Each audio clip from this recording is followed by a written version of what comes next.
This is the Chris Duel Show.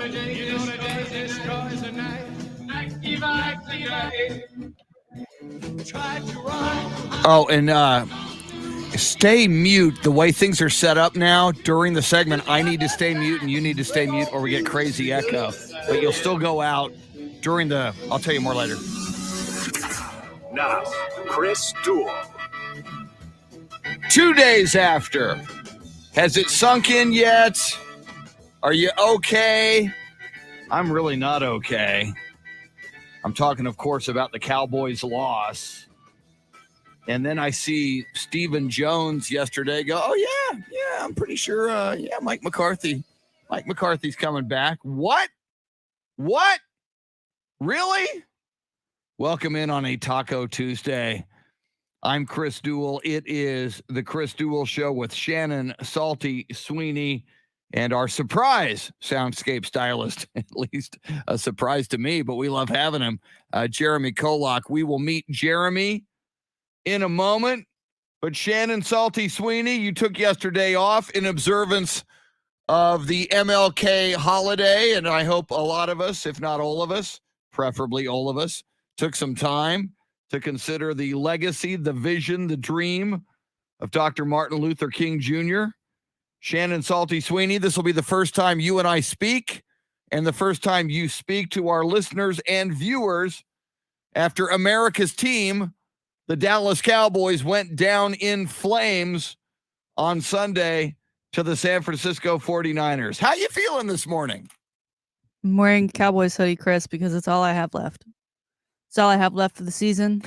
Most of my Cowboys gear is for cold weather. It's meant for the playoffs. So I'm going to keep wearing it and just try and forget what I witnessed over the weekend. I needed yesterday to cope, to drink, and to wash away my sorrows. But I wake up again today and we are still out of the playoffs. It didn't change anything. No. I'm not a happy camper, And we've been Chris. here before. Yeah. Yeah, if there's any consolation, we know the drill. What a familiar feeling. We've been here before. Yeah.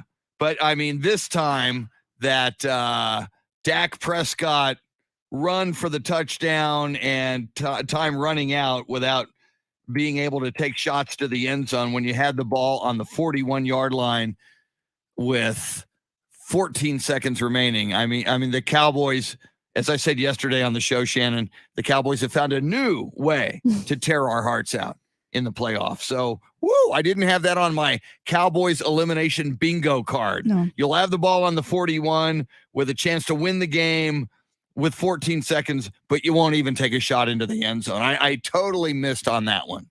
Chris, when we made our picks last Friday, you picked San Francisco as far as the spread was concerned, obviously with the hopes that the Cowboys would win, but you kept saying this does, with everyone saying, look at the 49ers, it feels off for the Cowboys. And when 49ers scored that first touchdown, opening drive, and then the Cowboys go out there and do nothing. And then next thing you know, it was 13-0 San Francisco. I was like, oh, this is what what Chris was talking about. And I don't feel great either. And I didn't feel great the rest of the game. There was a glimmer of hope once Amari Cooper, caught that ball from Dak. Dak seemed off to start. I mean, little dink and dunk passes were just not great. Not that had they been connected on, they probably would have gone anywhere, but it was just, this is a playoff game, right? This is playoff. Yeah. This is big boy football. This is what we've played the whole season for. And to go out the way they did, you're right. It's a whole new way of the Cowboys gonna cowboy. And here we are a couple days later, hearing from Stephen Jones and Jerry Jones on the future of this team. And it's not helping. It's not comforting, Chris. Especially today, Tuesday, Kellen Moore has some interviews. Dan Quinn has some interviews. The future is a little dark, in my opinion, right now, because I don't know what the future holds for this Dallas Cowboys team. And I don't think it's a Super Bowl, which is unfortunate for me personally. No, and that's something we'll talk about this morning, Shannon, as constructed and with this head coach in place. Mike McCarthy, and with Dak Prescott. I think we got questions about Dak Prescott. I love him. You love him. He's an amazing man. He's been through so much adversity. He's a very talented quarterback. But is he a top 5 quarterback? Is he a top 7 quarterback? Is he a single digit quarterback, or is he number 10, 11, or 12? You mentioned, and I agree with you, he looked a little off early in that game. We had a moment there. I mean, you could feel that momentum shifting in the fourth quarter. I really felt the way the momentum was shifting and the way after the Cowboys got that Jimmy Garoppolo interception, granted, Dak's interception gave them a touchdown. A play or two later, Deebo Samuel runs in that serpentine dance into the end zone. That Dak interception, 7 points it cost us. We lose by 6. But when Garoppolo threw his interception and Dak, to his credit, led the Cowboys down the field and ultimately ran the ball into the end zone for the touchdown, I felt game on, momentum in the Cowboys' favor. Cowboys are going to win this game, and they would have opportunities to win the game. And one of my issues with Dak, Shannon, is, and I know the bar is high, and I know the standard is high. The standard is Troy Aikman and Roger Staubach. If you're a special quarterback, elite quarterbacks do elite things in big moments. They win the game in big moments. It was one of my problems with Tony Romo. I love Tony Romo. I love him even more now as an analyst, but I loved him as a player. But in his DNA seemed to be, in crunch time, either make the big turnover or don't deliver the goods. And we needed Dak Prescott to deliver the goods. And I know he's one of 11 men on that field offensively. But, when Roger came into that huddle, when Troy Aikman came into that huddle, you believed you were going to find a way to win. And more often than not, the Cowboys did find a way to win. And two of I got a lot of question marks, but among them, Mike McCarthy, probably top of the list. I don't think he's the guy on so many levels. And Shannon, you mentioned Kellen Moore, Dan Quinn being interviewed by so many teams. One or both of those guys are going to be gone, probably both, but one or both.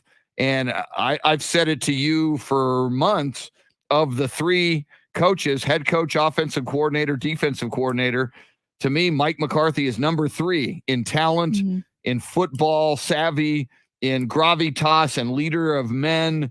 I called for it yesterday. Coach A, Paul Alexander, said a bold move needs to be made. Fire Mike McCarthy and elevate Dan Quinn. And based on what you cited, what Stephen Jones said on the radio in Dallas yesterday, that he fully expects Mike McCarthy to be back as head coach, I don't think that's good news for the Cowboys. Yeah, and we're asking today on Twitter, Ticket760 and AM13 on the Zone, what should Jerry and Stephen Jones do to improve the Cowboys? Fire Mike McCarthy, make Dan Quinn head coach, make Kellen Moore head coach, or finally stay the course? And you're right, Mike McCarthy, it feels like we're going to waste Dak Prescott's years, his best years. And with the roster that the Cowboys have, yes, there's some glaring spots that need some help. That offensive line could use some help. Maybe a better kicker than Greg Zuerlein. But with a Micah Parsons and the weapons you have on the outside, and even a Zeke Elliott, right? It just feels like continuing to go this Mike McCarthy route, especially if you're choosing Mike McCarthy over a Dan Quinn or a Kellen Moore, that you're going to waste the good years that the Dallas Cowboys have. I'm not a fan of Mike McCarthy in general. I don't know if it's the end of his run as head coach forever. I mean, because he did it right with Green Bay and he did it with Aaron Rodgers, and that was why when he was first hired, it was like, oh, okay, maybe he will be that guy. But you watch him on the sideline, and I was watching with some other people who are into sports, but they never really paid any attention to Mike McCarthy, and they kept showing Mike McCarthy on the sideline, and they were like, what is he thinking about? And someone said, he looks like he's thinking about his next meal. Like, he just doesn't look like he's there. Like, what are you? And I don't know if that's the kind of coach he is. Like, well, I coached all week. Now it's their time to play. But that's not what you need. And then you talk about Dak Prescott in those moments until he becomes that guy like Tom Brady or Aaron Rodgers, where if you're on the defense, you do not want them to have the ball in their hands to end the game with the chance to win it. He's going to need some coaching up in those areas. And Mike McCarthy just hasn't been doing that job for him. Yeah, and what you described and what the people you were with were commenting on about Mike McCarthy, Shannon, and I agree. He just doesn't have fire. He doesn't have passion. You know, I think of a Sean McVay who won last night with the Rams. That dude is intense. He is locked in. He is passionate. He's running down the sidelines. Granted, you don't have to do that. That's kind of a Pete Carroll rah-rah college move, but I like it. And you don't have to do that. But I compare him. Let's compare him to Jimmy Johnson. Fire, gravitas, passion, focus, leader of men. He was your general. It was his way or the highway.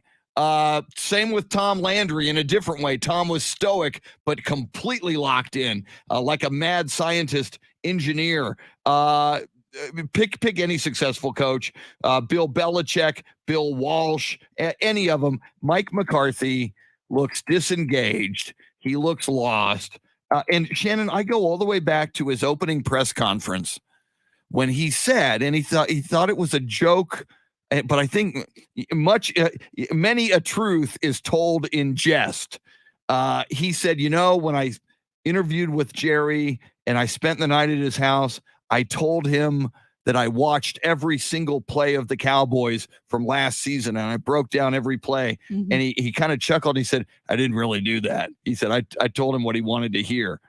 That's not funny. No. I mean, why would you say that? And funny. I think that's true. I think he's a bit of a poser. You mentioned his success with Aaron Rodgers. He had Brett Favre, the tail end of Favre's career. Favre leaves and you inherit Aaron Rodgers. And I think now you look, Green Bay has a better winning percentage after Mike McCarthy left, and they might win a Super Bowl this year than when he was there. I just think as much as you and I have reservations about Mike McCarthy, at least this year he was propped up by Dan Quinn and Kellen Moore as defensive and offensive coordinators. You might lose both of those guys. We might have Mike McCarthy and I guess we'll elevate some offensive and defensive assistants and elevate them into those coordinator roles, I guess. The future doesn't look bright if what Stephen Jones described yesterday is the future at head coach for the Dallas Cowboys. You know, all you need to know about Mike McCarthy is if you were to Twitter search his name right now, Mike McCarthy, and add Nickelodeon at the end of it, because the Cowboys game was on every platform, CBS, Paramount Plus, Amazon Prime, and Nickelodeon. Nickelodeon had their way with Mike McCarthy. There's a picture of him with a red face and steam coming out of his nose and his ears. There's a picture of him being slimed. I mean, and deservedly so. I mean, even they get it. Yeah. You know, if he's not going to show some reaction, let's show some for him. And you know, you're right. Who do we? I don't even have names available for. Okay, if we're going to lose these guys, who's next? And it honestly starts to feel like a Cowboys move that they're like, oh, Bill O'Brien would make a great OC. No, but that feels very Cowboy-like at this moment. Yeah. Because why not? Yeah, it does. We're already this far down. Keep digging. Yeah, the guy who destroyed the Houston Texans. I mean, they were a good team and they were a playoff team. Granted, there's management there at Houston that helped Bill O'Brien out. But Shannon, think about this. Oh, by the way, if Dan Quinn and or Kellen Moore leave, they're taking people with them. Yeah, I mean, here you and I go, oh, maybe we promote an assistant, maybe an offensive, if the best guys who are working with Dan Quinn right now as Cowboy assistants, and Kellen Moore, they're going to say to that, they're going to pick like the 1, 2, 3 best guys they work with who helped them be great coordinators at Dallas. They're taking them with them. They're going to offer them more money, and one of them might offer them a coordinator position. So yeah, it's not looking good. God. When we started this season, and yes, let's all recall, the Dallas Cowboys were the featured team on Hard Knocks over the summer. So if we want to lean on that, fine. I know I am. There But you go. we started this season with the team in Oxnard, Jerry Jones stepping up to the mic and saying that he would do anything to win a Super Bowl. That didn't happen this season. So what you going to do now, Jerry? What you going to do now? Because you've got some big decisions to make, and you can't sit back and wait for these interviews to go ahead with Dan Quinn and with Kellen Moore without letting them know, hey, I'm not going to make you head coach, but this is what I can offer you here. He's got to make some actual decisions and stop being the radio guy and just, oh, we're totally, because he called it an embarrassment after the game, right? Yeah. And so what are you going to do about it? And again, I have no faith in him doing anything about it. We've seen what he's been doing for the past, 26 years since the last Super Bowl? But if you're going to say at the beginning of the season, I'll do anything to win a Super Bowl, you see what took place on round 1 of the playoffs, Super Wildcard weekend, you're at home, do something. Now's the time to do something. Yeah, and to your point, Shannon, I had hope after that game. Jerry was angry. He said, I'm embarrassed. Someone asked him, when have you felt this bad about a Cowboys loss? He said, I can't recall. I thought he was so angry that heads would roll, and the first head that should roll is Mike McCarthy. But again, and we'll talk more about it, Stephen Jones seemed to refute that yesterday on radio in Dallas. Lots to talk about all morning long. Coming up, we will meet our Soundscape Stylist. He's a Cowboys fan as well. He was at the Arizona game. That was one of the home games. See, this is why we should have seen it coming. They lost at home to Arizona. They lost at home to Denver. They lost at home on Thanksgiving to the Las Vegas Raiders. We should have seen this. 49ers, red hot on a roll in the playoffs. We should have seen it coming. I didn't. I drink the Kool-Aid every year, and I feel like this when my heart gets ripped out. All right. Easy Lover, Genesis. Wow. Jeremy Kolak, where are you from, sir? I know that song's from the 80s. Quick break.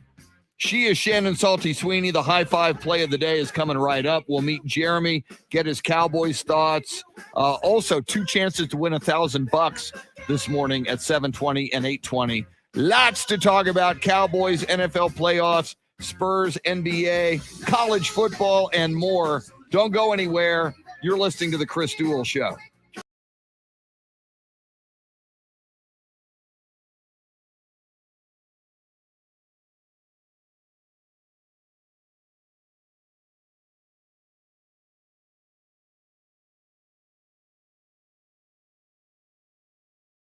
I realized I got to unmute myself.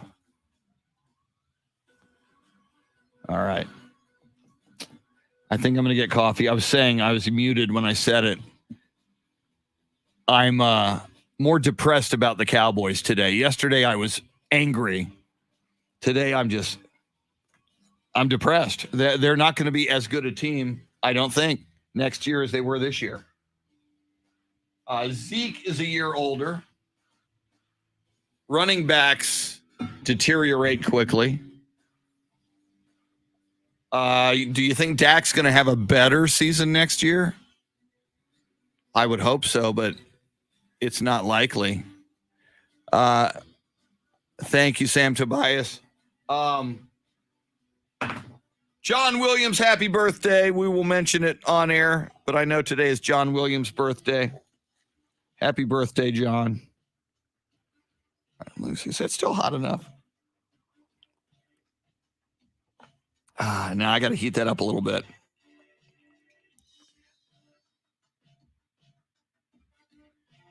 Jared Taylor earlier. Is it possible to talk during the commercials and accidentally go on air? Yeah, Jared, if I accidentally pressed the, I would have to accidentally turn on my mic in here, and Jeremy would have to accidentally have it on. So there's like 2 things that would have to go wrong for that to happen. So there's that.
So a friend told me about Mr. Clean Magic Eraser, and his exact words were, "It changed my life. I used to spend a ridiculous amount of time trying to remove tomato sauce inside our microwave, and soap got off the bathtub.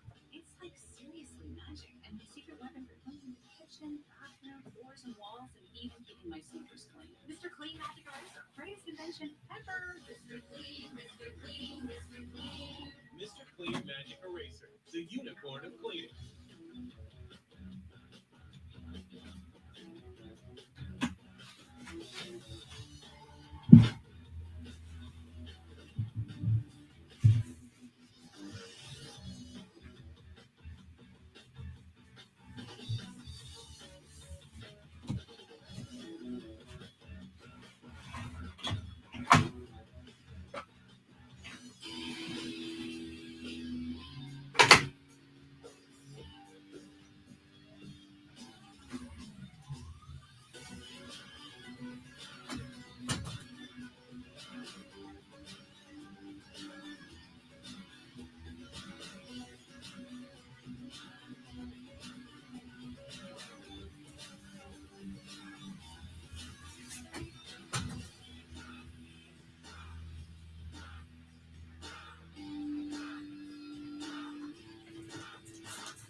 Good morning, Dan Gonzalez.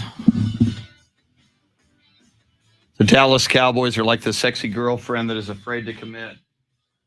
Funny.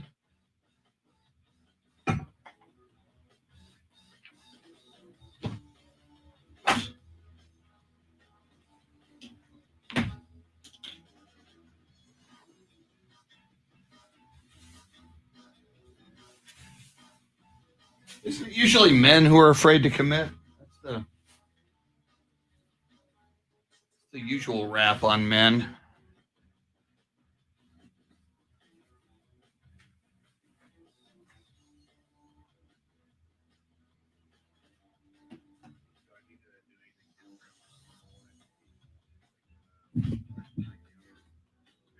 Say that one more time. I could barely hear you.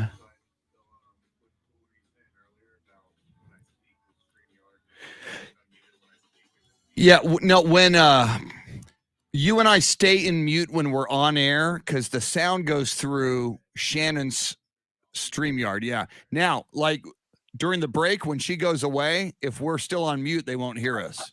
So then we got to take it off of mute at that point, which is a little crazy, but it's where we are. We're back. Yes, went on It's air. the Chris Duel Show with Shannon Salty Sweeney. Join in by dialing 1-800-707-9760.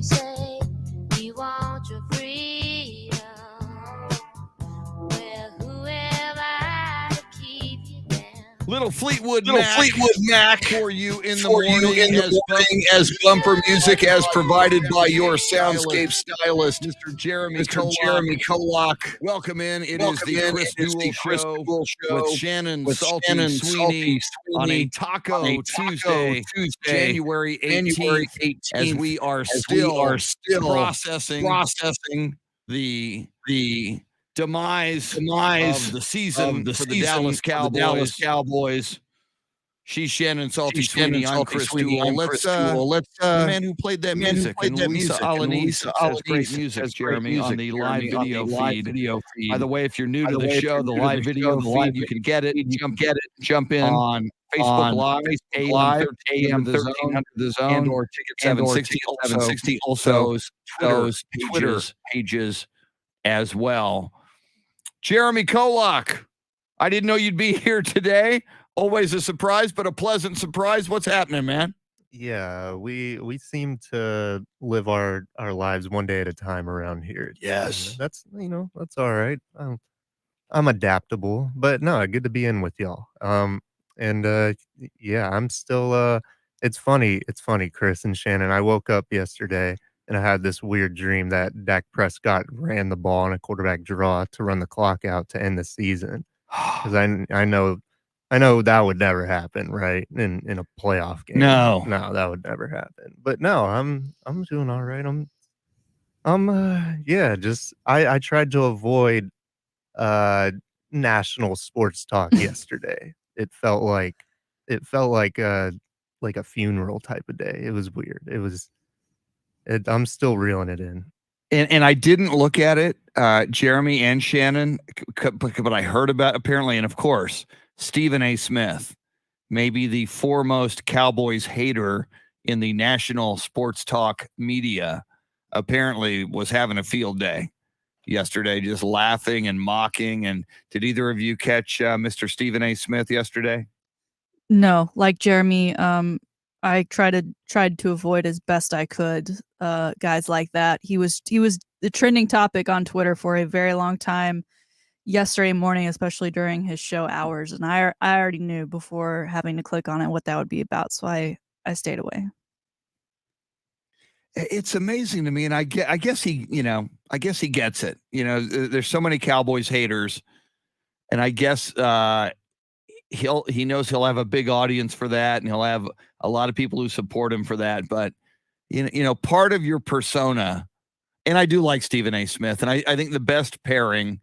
A lot of people didn't like it, but I thought the best pairing was of those television, argue shows for sports was Skip Bayless and Stephen A. Smith. I think when they split and Skip, I guess, went from the 4-letter network to Fox, I think each of them, I like Shannon Sharp. It's good, but it's not great.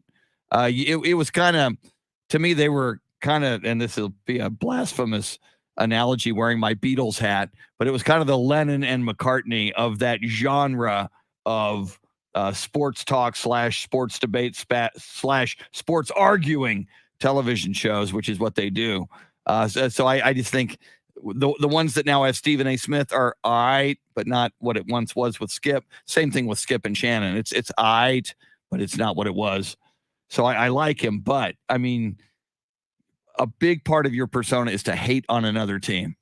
And I just really that's how you want to go through life. And apparently Stephen A. Smith does.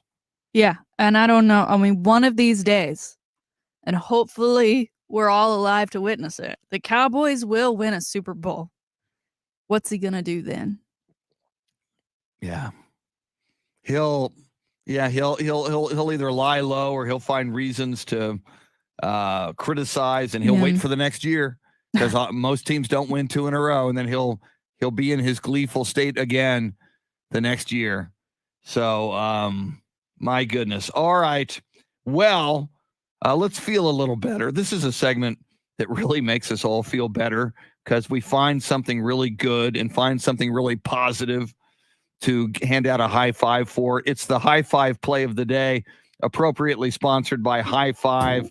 There are two High Five locations in the Austin area. So much they got going on for you. Big screen TVs everywhere. Catch all the sports you want to watch. Great food, great drinks, food specials, drink specials, all kinds of games you can play. 2 floors of bowling, laser tag, axe throwing, zombie dodgeball. Get into one of the 2 High Five locations in Austin. Shannon Salty Sweeney, who is deserving of a high five on this Taco Tuesday? Chris, if motocross and NASCAR and even snowmobiling and any other form of transportation and racing, or just going against a course, can be considered a sport, which it is to some people, I think flying planes should be part of it. I mean, when are we going to have airspace races? Because right now they're all solo.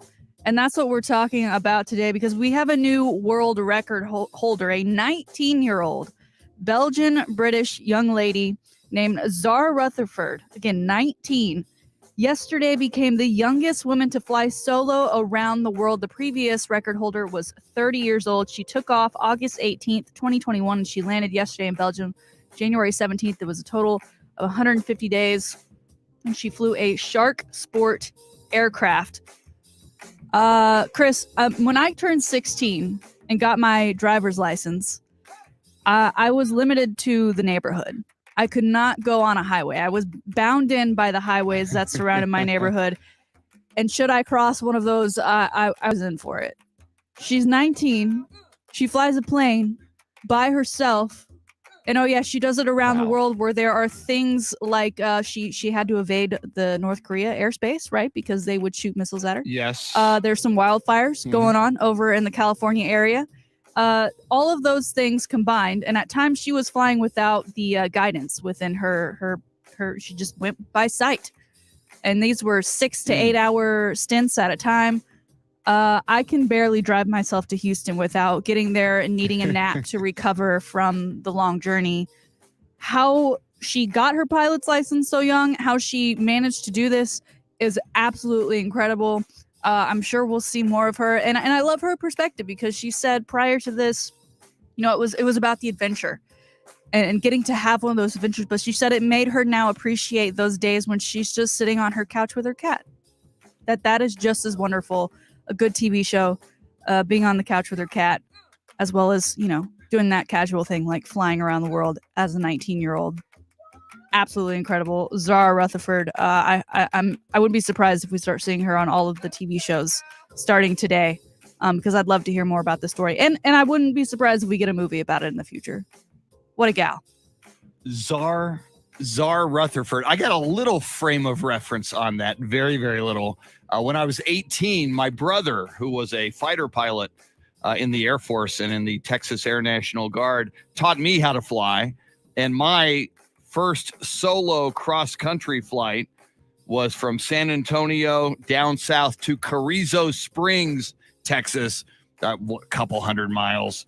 But being an 18-year-old alone in an airplane, having just begun flying, it's a different world. And you do, once you're up in the air and like your first solo as a pilot, you realize, whoa, I got to get this right now. I got to get this plane back on the ground safely. Granted, I only went a couple hundred miles at about the same age. To go around the world at any age, much less 19, and as a woman, how cool.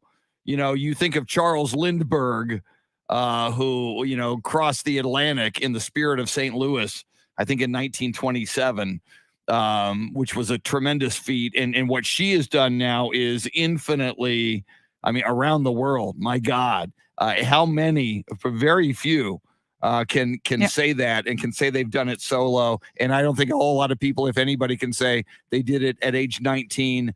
And I love that she's a woman and did it in a sport or in a discipline or an activity that has been male dominated. That's a tremendous story. Yeah, you mentioned that male domination. Part of her efforts in this were to get women excited and build enthusiasm for studies in sciences, in mathematics and engineering, and noted, only 5% of commercial pilots are currently women, and only 15% of computer scientists are women. And again, 19 years old. Again, going back to when I first got my license, I remember I came out from basketball practice and was waiting for my mom to pick me up, and she had dropped the car off in the parking lot and left the keys in the car for me to drive it home. And I lived not even 2 minutes away from the school, and my leg just shook the entire time. 19 years old, that is a very flying cool across rite the world. of passage. Yeah. It's interesting, and you're right though that you touched upon an interesting point. And for any A, young women listening right now, or B, parents of girls, women, we covered this. I used to do a show for the local PBS affiliate called SciTech Now, and the numbers on women who are pursuing careers in STEM, science, technology, engineering, and math, the numbers are ridiculously low compared to their male counterparts. So whenever, a young woman, can do what Czar Rutherford did and study what Czar Rutherford is studying. And, aviation, there's a lot you got to learn, from physics to meteorology to avionics. Certainly science and technology and engineering and math are all involved in flying an airplane.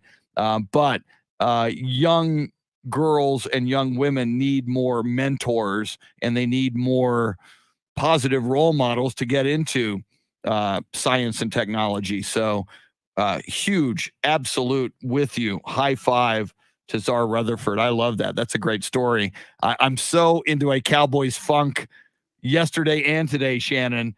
That story makes me feel better. And yesterday I was thinking, yesterday was Martin Luther King Day. Mm-hmm. I felt so bad. We should have been, and we talked a little bit about it, but not as much as we probably should have. But we should have been reflecting upon, celebrating the legacy, the vision, the dream of Dr. Martin Luther King Jr. and how we can all be better humans.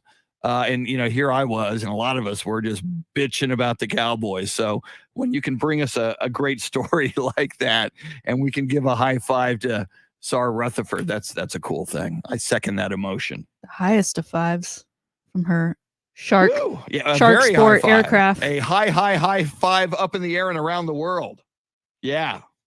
And very cool. Again, but I remember though, go ahead. Oh, I was going to say, if we can do NASCAR, why don't we have races with planes? And if we already do, tell me where I can see them, because that'd be pretty epic.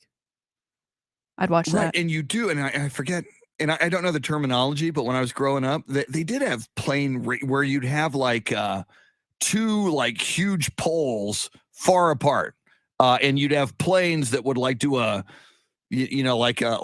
circular or an 8 loop around the poles and go as fast as they could around the poles for a number of laps, and they would either race each other or they try to get the best time. I remember seeing that as a kid. I have not seen that at all recently in my adult years, but I am a little surprised that there's not more airplane-based racing, because that makes total sense that should be a thing. And especially think about it now with streaming and our ability to have cameras and GoPros everywhere. I mean, my God, you could have cameras in the cockpit. You could have cameras on board the airplane. You could have ground-based cameras. It would be a tremendous. I mean, as big as NASCAR is, an airplane-based racing kind of a league or competition would be huge. And I'm probably somebody out there goes, "Oh, I know of one," and you can let us know. There has to be somewhere.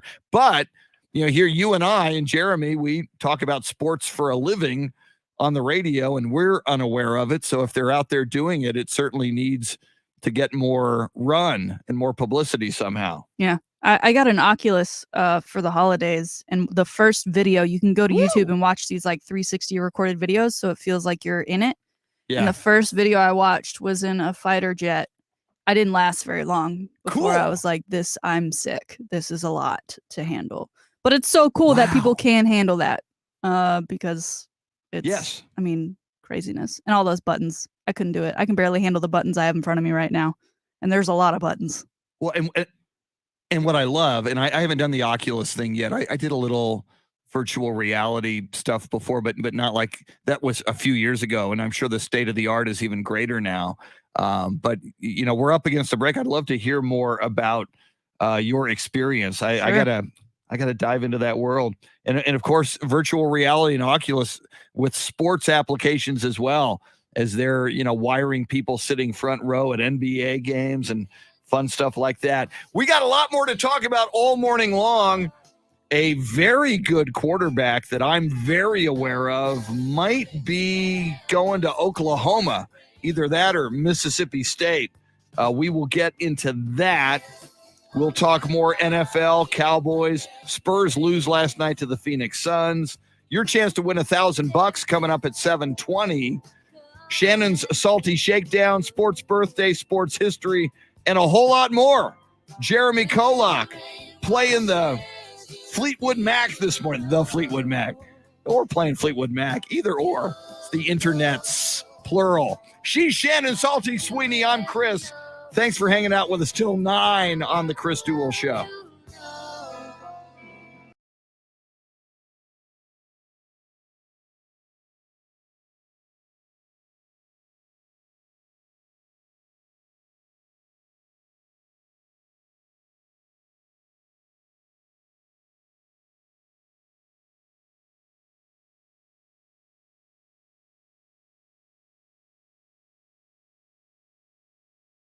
See, I'm forgetting to unmute myself during the breaks. It's this fun new world order we have.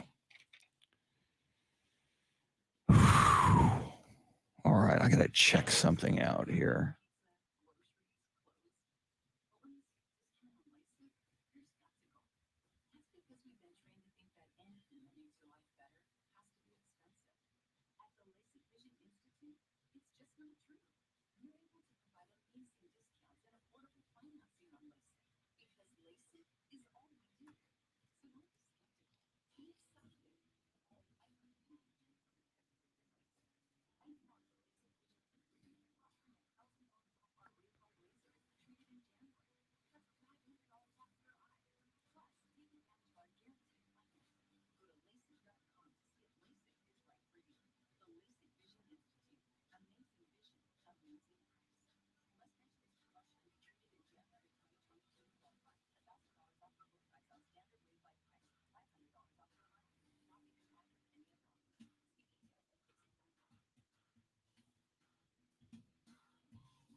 All right.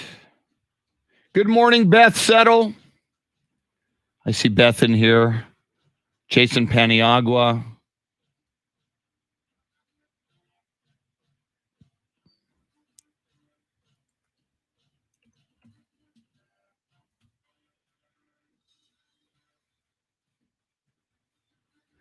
Robert Armstrong. Jason Paniagua, Neil Cole.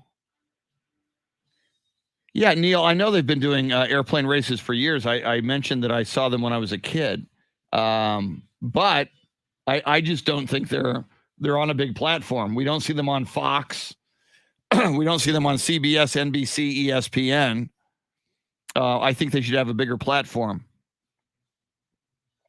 Wes Perkins, Luisa Alanis, Jesse Bratton, Anthony Del Toro, Dan Gonzalez, Jared Taylor, Ralph Balderas, Tracy Bogert, Sam Tobias, Hector Gomez, Jeff McClanahan, Luisa Alanis, Michael Stone. Michael Stone says San Francisco will beat Green Bay. We'll see, man. I mean, Green Bay, and I would have felt this all year. Green Bay is a much better team than Dallas, and Green Bay is a much better team than the Rams, who San Francisco beat. And Lambeau Field is a home field on the Speed Network. Okay, see, I don't have the Speed Network, Robert. I don't think. It's a good question, though. I'll have to look for it. I just think I think Lambeau Field, AT&T Stadium, we've said it for years, is not a home field for the Dallas Cowboys. Lambeau Field is one of the most imposing home fields ever for the Green Bay Packers. So there's that. The Packers are a better team than the Cowboys. And yes, Aaron Rodgers is an infinitely better quarterback than Dak Prescott. And if you look at the first round of the playoffs, it usually holds true, and it did. The better quarterback usually wins the football game. And I think maybe we could argue Garoppolo is in the same league as Dak, but Garoppolo is not in the same league as Aaron Rodgers. So I would not pick the 49ers. I think Niners are going to give them a game, but I would not pick them to win.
Yeah, Marcus says, and I do agree with Marcus, Green Bay isn't losing to the 49ers. Now, I'm sure people said emphatically Green Bay isn't losing to the New York Giants that year. The Giants beat the Cowboys.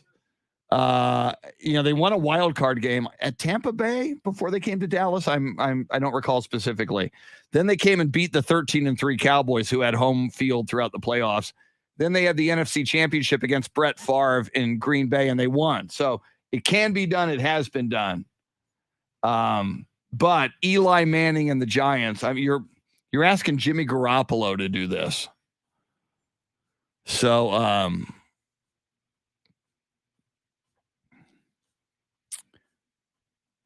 and who was it in here who said that?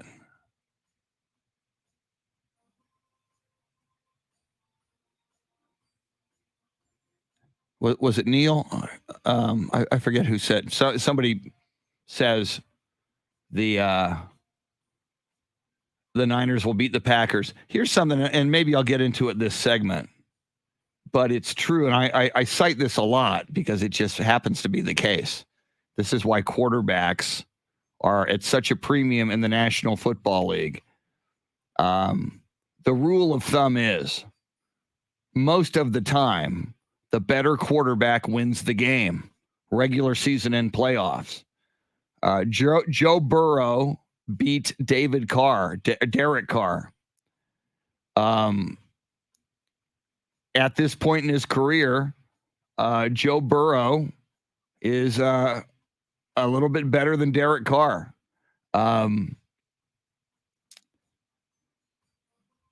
Josh Allen beat Mac Jones. Tom Brady beat Jalen Hurts. Patrick Mahomes beat Ben Roethlisberger. And last night, Matthew Stafford beat Kyler Murray. That was a close one, but Matthew Stafford beat Kyler Murray. The only one of the 6 playoff games that was an aberration, I think Dak Prescott is a better quarterback than Jimmy Garoppolo. So which just is another reason why the Cowboys had no business losing that game. You're at home. You have a better record. You have a better quarterback. You're supposed to have a better team.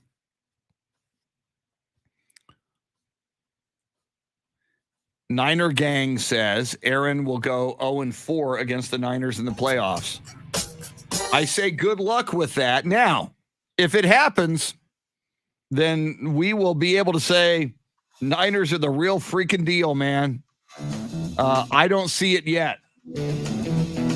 This is the Chris Duel Show. And obviously, if your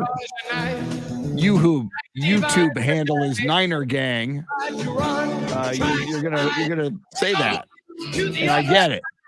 Break on through to the other side. Break on through to the other side, yeah. Now, Chris Duel. Niner fans are getting cocky. And Niner fans are getting cocky on our live video feed. Chris Duel Show with Shannon, Salty, Sweeney. Jeremy Kolock is your Soundscape Stylist. It is a Taco Tuesday, and we got a big 7 o'clock hour for you. Then we got a big 8 o'clock hour for you. But in the 7 o'clock hour, lots of stuff coming at you at 7:20. Oh, and we'll do this at 8:20 as well, by the way. Your chance to win $1,000. Somebody wins it every hour. It's the Grand in Your Hand cash contest. We do it all day long until 6:20, beginning at 7:20. And we'll tell you more about that coming up here in 13 minutes or less. So there's that. Shannon's Salty Shakedown coming up this hour, just after 7:30, along with sports history and sports birthdays. Shannon, I'm seeing a few people, including somebody on YouTube whose name is Niner Gang, and Niner Gang's profile pic is a San Francisco 49er logo. And we had someone else in here saying during the break that the San Francisco 49ers will beat the Green Bay Packers at Lambeau Field this Saturday. and I believe that's a Saturday night game. And I would say a couple of things to that, Shannon, and I want to get your thoughts on it. Number one, here's what the Niners are up against. First of all, Lambeau Field is notoriously, maybe arguably, the best home field advantage of any field in the National Football League on multiple levels. It's tradition, how the Packers play there, the weather. We could also argue the team the Niners just played. We've said it for years. AT&T Stadium is not a home field advantage for the Dallas Cowboys. It's cavernous. A lot of opposing fans show up. It has just never been a place you go, ooh, we got to play the Cowboys at AT&T Stadium. That never happened. The other thing is, Shannon, and it bore out throughout most of the 6 super wild card playoff games, except for the Cowboys game, which is another reason to lament the Cowboys' loss. More often than not, and very consistently, and we've talked about it, Shannon, the better quarterback usually wins the football game in the NFL. You can look at every single playoff game over the weekend, except for the Cowboys and 49ers, where I do believe Dak Prescott is a better quarterback than Jimmy Garoppolo. Mm-hmm. But in each and every other game, the better quarterback won the game. And you have a huge, you have an even further gulf between Jimmy Garoppolo's talent versus Dak, and now Jimmy Garoppolo's talent versus Aaron Rodgers, and Aaron Rodgers at Lambeau Field. Yeah. I just don't see it. I'll give you an early spoiler alert. I won't be picking the Niners to beat Green Bay on Saturday at Lambeau Field. Yeah, for those interested, the line opened at Packers at -5. It's now moved to Packers -6. I'm not sure what that movement is for. Ooh. You mentioned the home field advantage that playing in Green Bay has for that home team. Not to mention, I think, for as cold as that Bills-Patriots game was over the weekend, I've heard rumblings that this weekend's night game in Wisconsin with Aaron Rodgers at the helm will be even colder than that, possibly one of the coldest games in NFL history. And a team from San Francisco, I just don't think is going to be able to handle that as well as maybe they were able to handle things in the lovely and indoor AT&T Stadium. But from a San Francisco 49ers standpoint, I guess you can maybe look at those losses the Packers suffered this year and think, okay, well, if we get that Packers team, we should be all right. And I guess it also depends on how you feel about bye weeks, right? I know bye weeks in the NFL, it's coveted, right? You're the number one team in your division. You get that bye week. You get to sit and relax. You play one less game on that road to the Super Bowl. But me personally, as a Texas football fan who has suffered many losses coming back from a bye week, when the team has had off, they lose that rhythm. They lose that consistency. I'm not a huge fan of it. And the 49ers, I would expect them to play better than they did against the Cowboys, right? Having, been through one game of the playoffs, kind of realizing what they need to fix, the mistakes they've made. You've got Bosa now going around saying that the 49ers are America's team. I don't know about that, but that's just the kind of guy he is. He likes to stir the pot. So I'm hoping for at least a good game. But just like you, I'm not really giving them a chance to win it. I'm not crazy. Am I? No, and in addition to that, let's add injury issues for the 49ers. You mentioned Nick Bosa, who got really banged up and is questionable for this game. Fred Warner on the defensive side, and we're hearing that Jimmy Garoppolo, I think it was a shoulder issue that he has coming out of that Cowboys game, which is, and again, Shannon, you talk about why the bye week is coveted. Packers didn't get any injuries because they didn't have to play a football game. And here are 3 major players we can cite. And then even if they play Saturday, we can cite they're banged up. Nick Bosa, Fred Warner, and Jimmy Garoppolo. And Garoppolo already had the thumb, and now apparently he's got a shoulder to deal with. Yeah. And, it's interesting because we didn't expect them, I think, to throw the ball as much as they did over the weekend, right? There was more like if their run game was going to be on fire, that would really be the issue for the Cowboys. And Jimmy G was slinging it at times. And I don't know if maybe that overexertion led to the shoulder issue, but you're totally right. And the Packers, not only did they not have any injuries this weekend. It allowed those who weren't feeling the best to sit home and relax, enjoy those games, and get some healing time. But again, if they don't have the right mentality coming into it because they had that bye week, because of the number 1 seed, I could see them potentially getting tripped up a little bit. But at the end of the day, 49ers, Packers, and what that environment's going to be like, it's got to be Packers. Yeah, I agree with that. And if we're wrong, I will tip my cap and be wildly impressed by the 49ers, because that would have been a win on the road against the Rams just to survive into the playoffs, a win on the road at the Cowboys.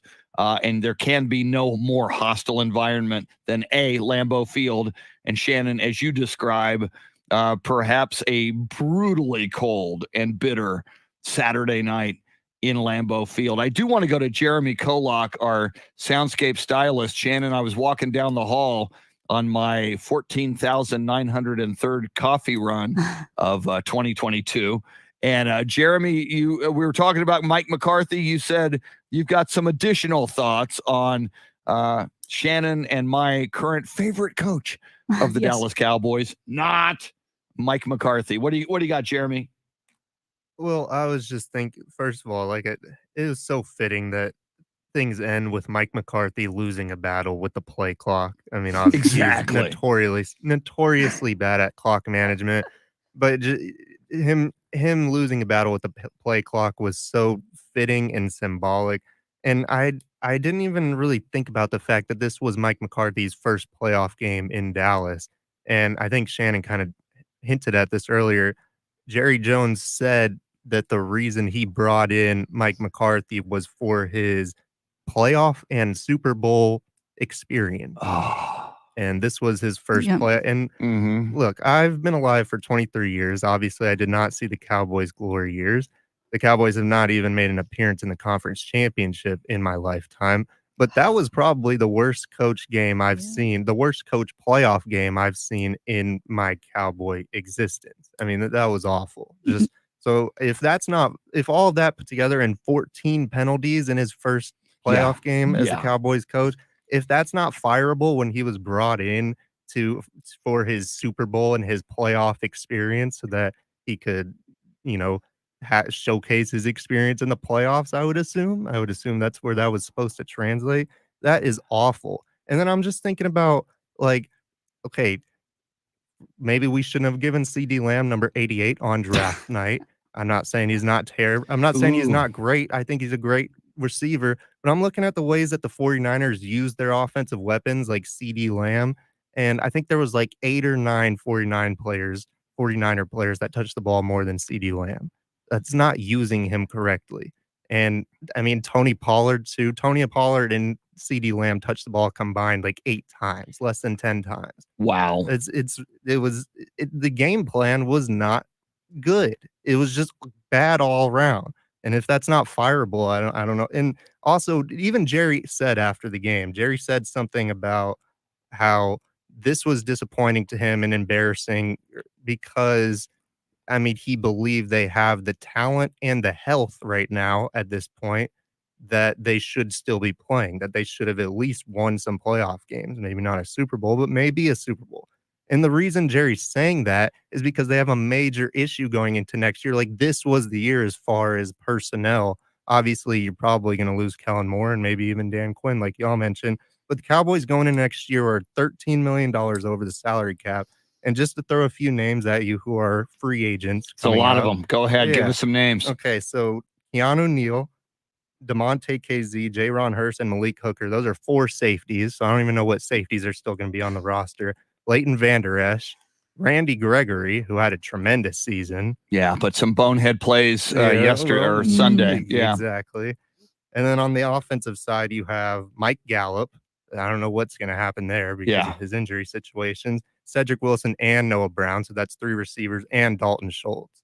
Yeah, and Cedric Wilson certainly elevated his game when Michael Gallup went down, and Dalton Schultz. Somebody's going to throw some money at him. Yep. He had a breakout year at tight end, and you gave us a lot of things to unpack there, Jeremy. And the one thing that just blows my mind, and we haven't talked about it yet this morning, Shannon, the 14 penalties to me, that speaks directly to culture and discipline. Yeah. And so many of those were stupid pre-snap penalties. One of them was Randy Gregory tackling a lineman during a sweep late in the game that cost the Cowboys a stop on the 49ers and getting the ball back.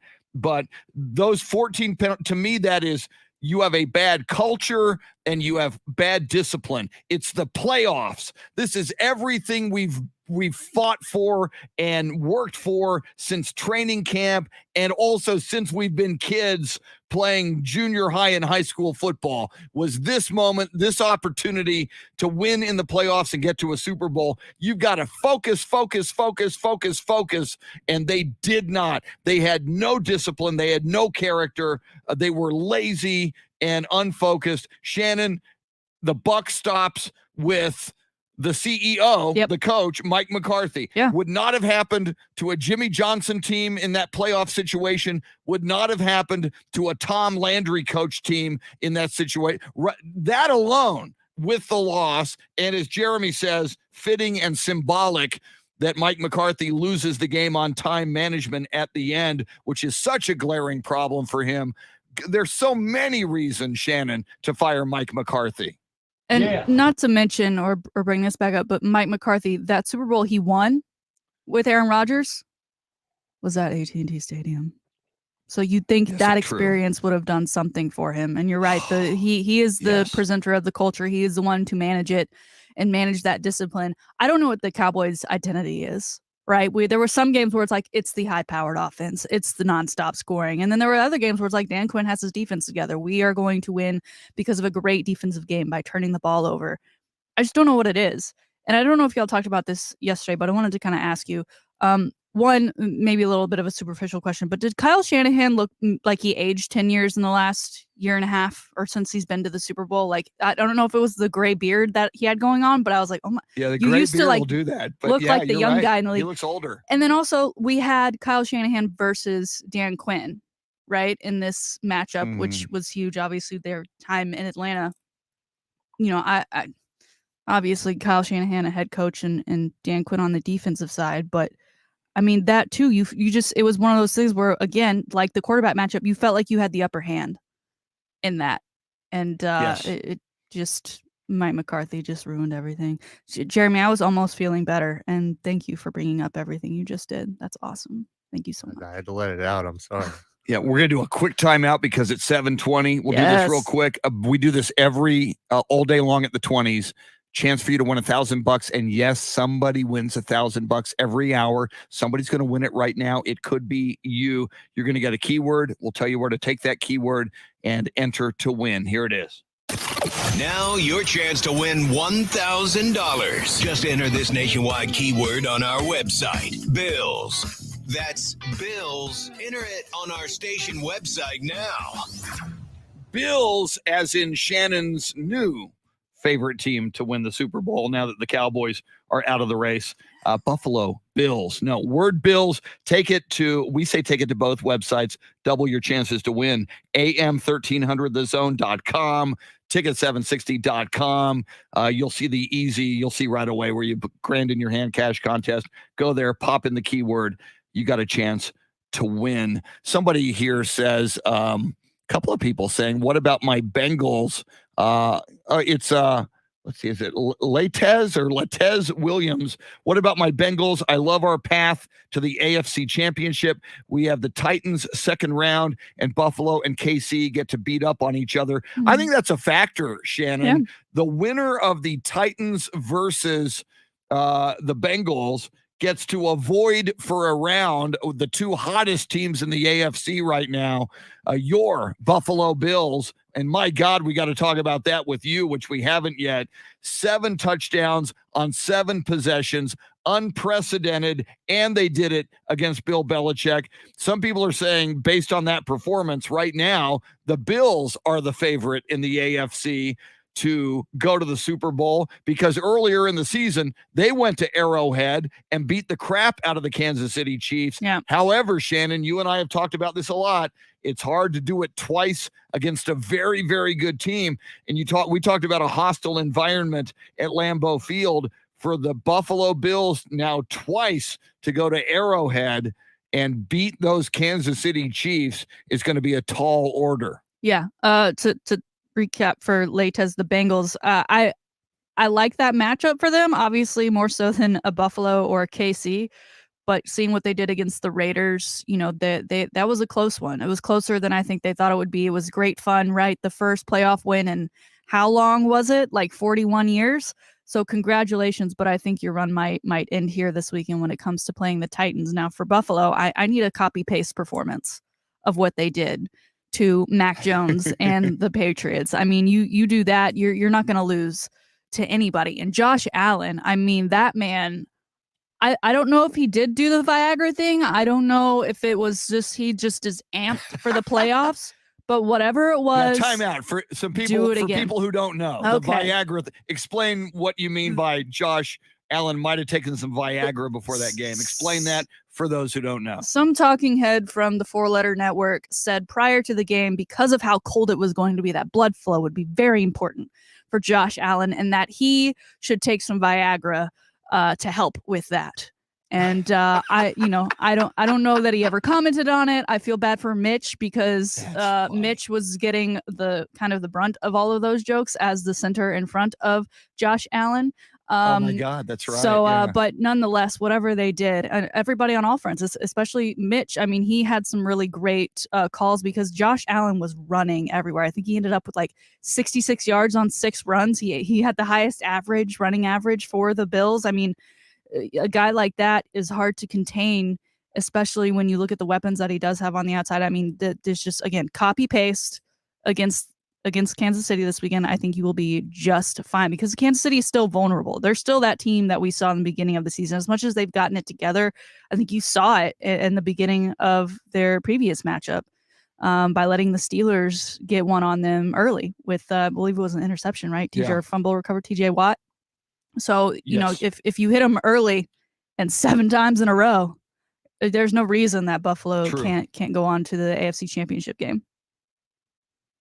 Yeah, has Buffalo discovered something in their offense that is unstoppable? Now, obviously, the Kansas City Chiefs are going to be looking at that film all week long and trying to figure out how to defend that.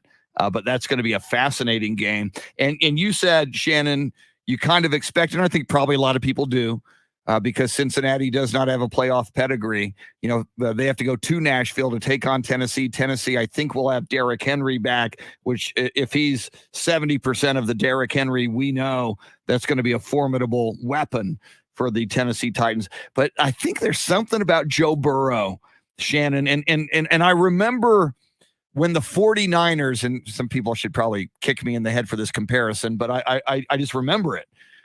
In 1981, when the 49ers made that playoff run and they beat the Cowboys with the catch, Joe Montana was having his breakout season. The year before, the Niners had gone 6-10. And everybody said, 49ers, they've sucked for years. Joe Montana, he was okay at Notre Dame, but, leading them deep in the playoffs, I don't think so.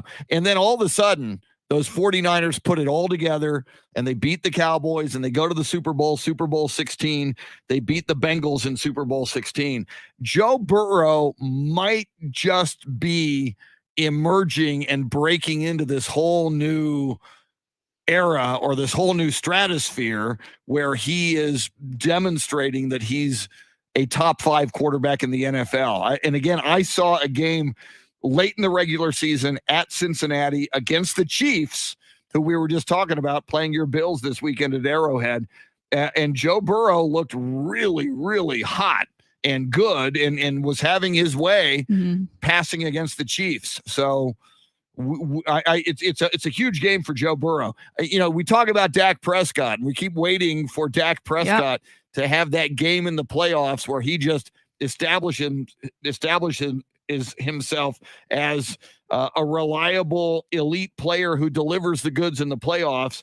Hasn't happened yet, unless you want to mention the Seattle game. And I know he brought the Cowboys from way back against Aaron Rodgers and the Packers in 2017 before Rodgers won that game. But keep an eye on the Bengals and Joe Burrow. If there's a team that can break through and I think shock the world, it might just be the Cincinnati Bengals. We're going to take a quick break. Shannon's Taco Tuesday Salty Shakedown is moments away. You don't want to miss that. We've got this day in sports history, sports birthdays, and more. Talking a lot, as we should, about the NFL playoffs. Oh, and I do want to get to it. The transfer portal rearing its ugly head, and they're calling this guy the second most coveted prize in the transfer portal. He put some photos and videos out on his social media yesterday. He may be headed to the Big 12. We'll tell you who he is and where he might be going. He's a quarterback. That coming up as well. Jeremy Kolock making the show go. She is Shannon Salty Sweeney. Thanks for hanging out with us till 9 on the.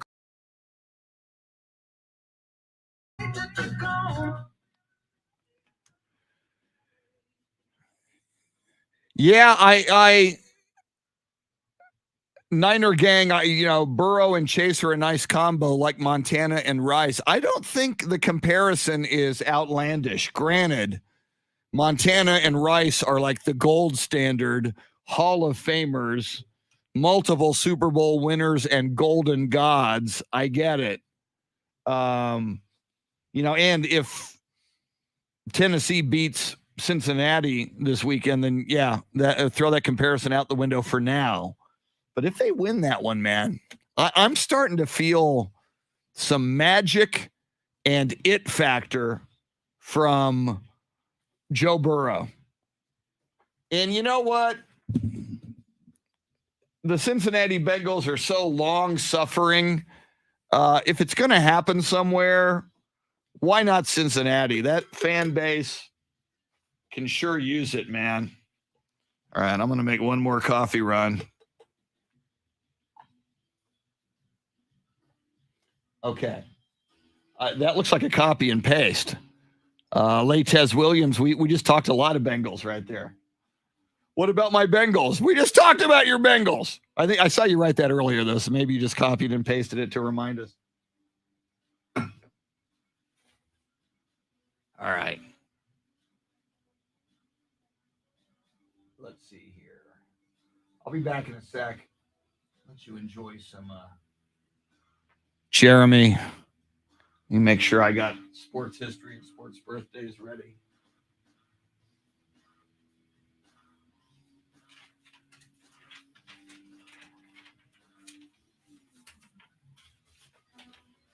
Back in a sec.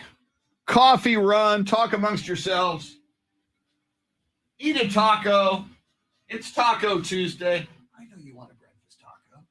So why not just have a breakfast taco?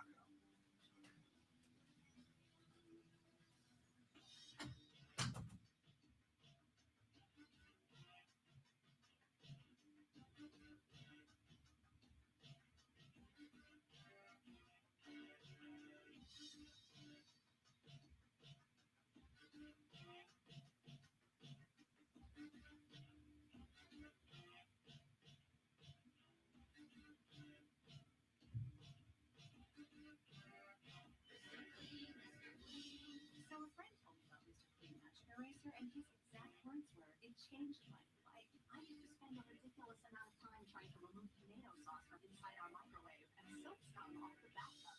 It's like seriously magic, and the secret weapon for cleaning the kitchen, bathroom, floors, and walls, and even keeping my sneakers clean. Mr. Clean Magic Eraser, greatest invention ever. Mr. Clean, Mr. Clean, Mr. Clean. Mr. Clean Magic Eraser, the unicorn of cleaning.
John Williams, happy birthday. In fact, John, be listening.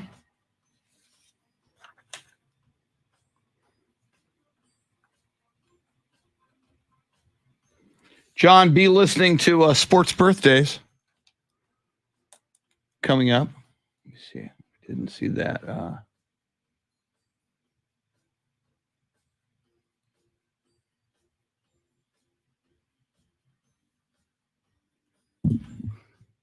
Wow, Jeremy, I just saw what you sent me. Thank you for that. What you sent us.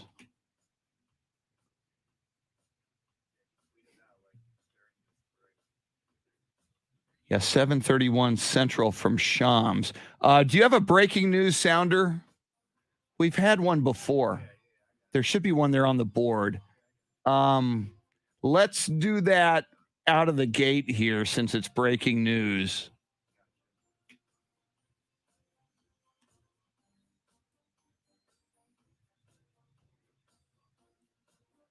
Great work, man. That's some tremendous producing on the fly. I appreciate that.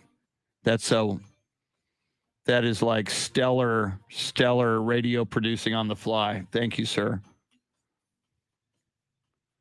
We'll hit this as we got breaking Spurs news.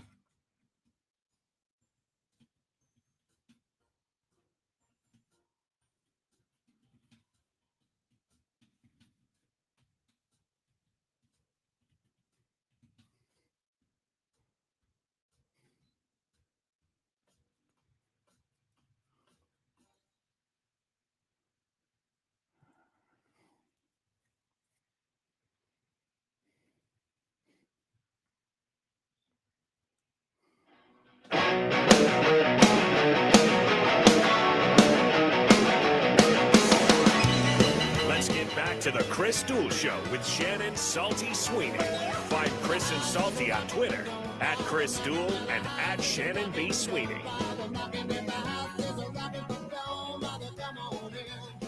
Welcome back in. It is the Chris Duel Show with Shannon Salty Sweeney.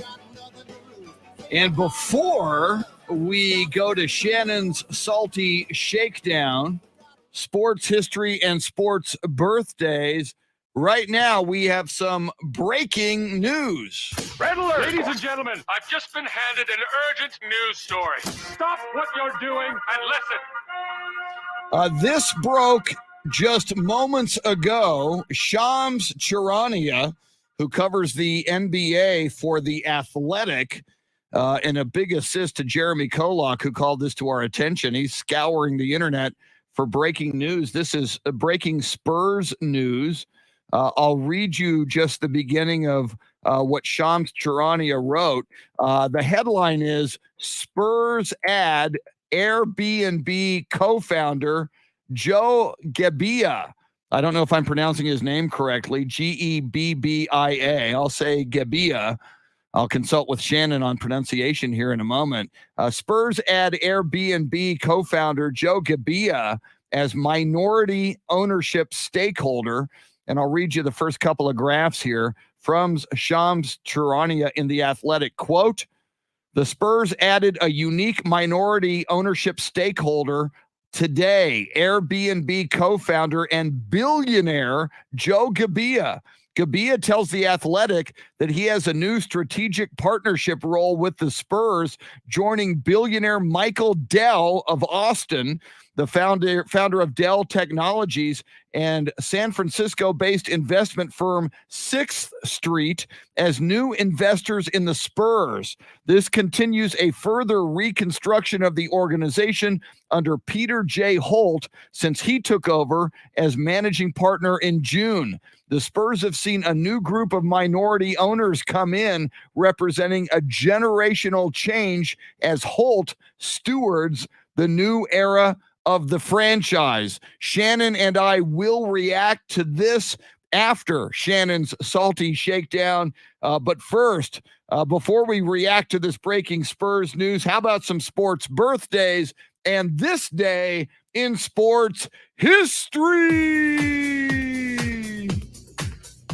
Wow, we got to digest that Spurs news. On this day in 1896, and no, I was not alive. I'm an old man, but I was not alive at that time. The first college basketball game with 5 players on each team. It was conducted by the University of Iowa. It invited student athletes from the University of Chicago for an experimental game, and the University of Chicago beat the University of Iowa 15-12. Never knew that. First ever basketball game in college.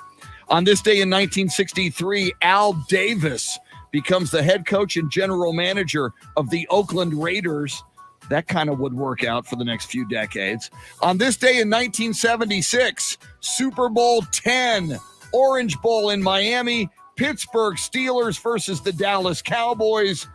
Steelers won 21-17. Lynn Swann was the MVP, but I will never forget at the end of the game, Roger chunks like a 50-yard pass into the corner of the end zone. It hits number 81 of the Cowboys, Piercy Howard, in the chest and bounces out. Roger almost had 2 Hail Mary passes in the same playoff run. Not that I can't let it go. That's your sports history. How about some sports birthdays?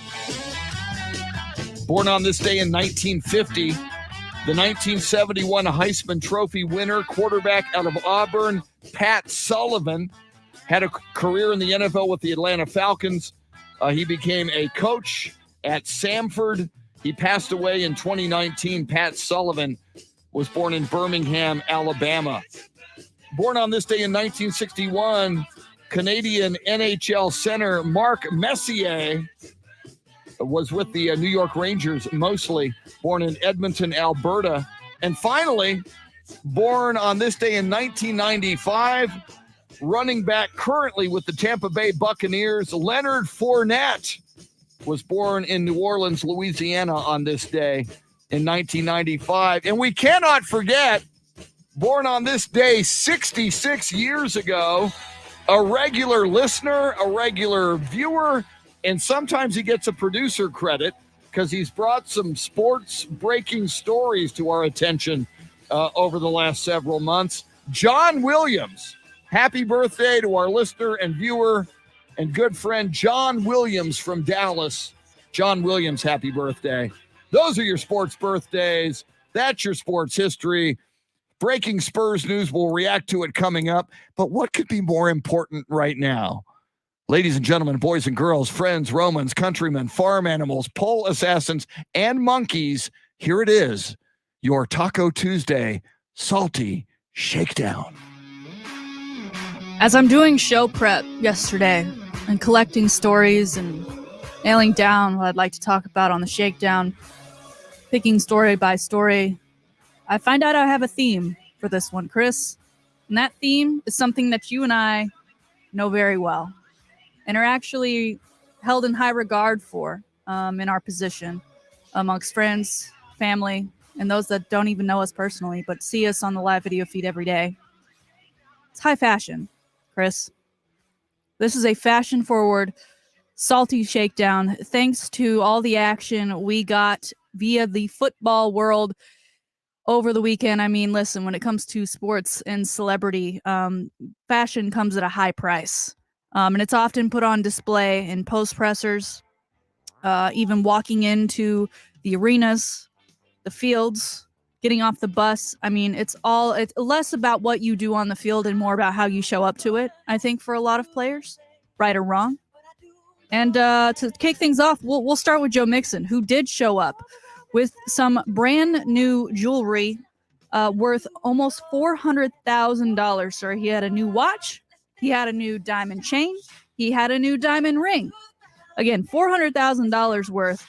And it's not just like he had that at home and he put it on and he showed up to the game for that playoff game that meant so much to that city and to that team. No, sir. He hit up his jeweler just a couple weeks ago. And for these items that usually take a month to make, his jeweler spent all day and all night, 8 days straight, making these products and then flying them in just before game time on Saturday for Joe Mixon to wear.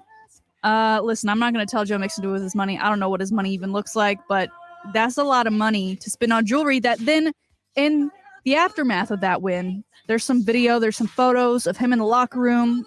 They're partying, they're having some cigars. He's not even wearing the jewelry. He didn't even wear it the whole time. And I know, some guys do wear necklaces on the field, but I don't think guys wear bracelets. I don't think they wear watches, and I don't think they wear rings.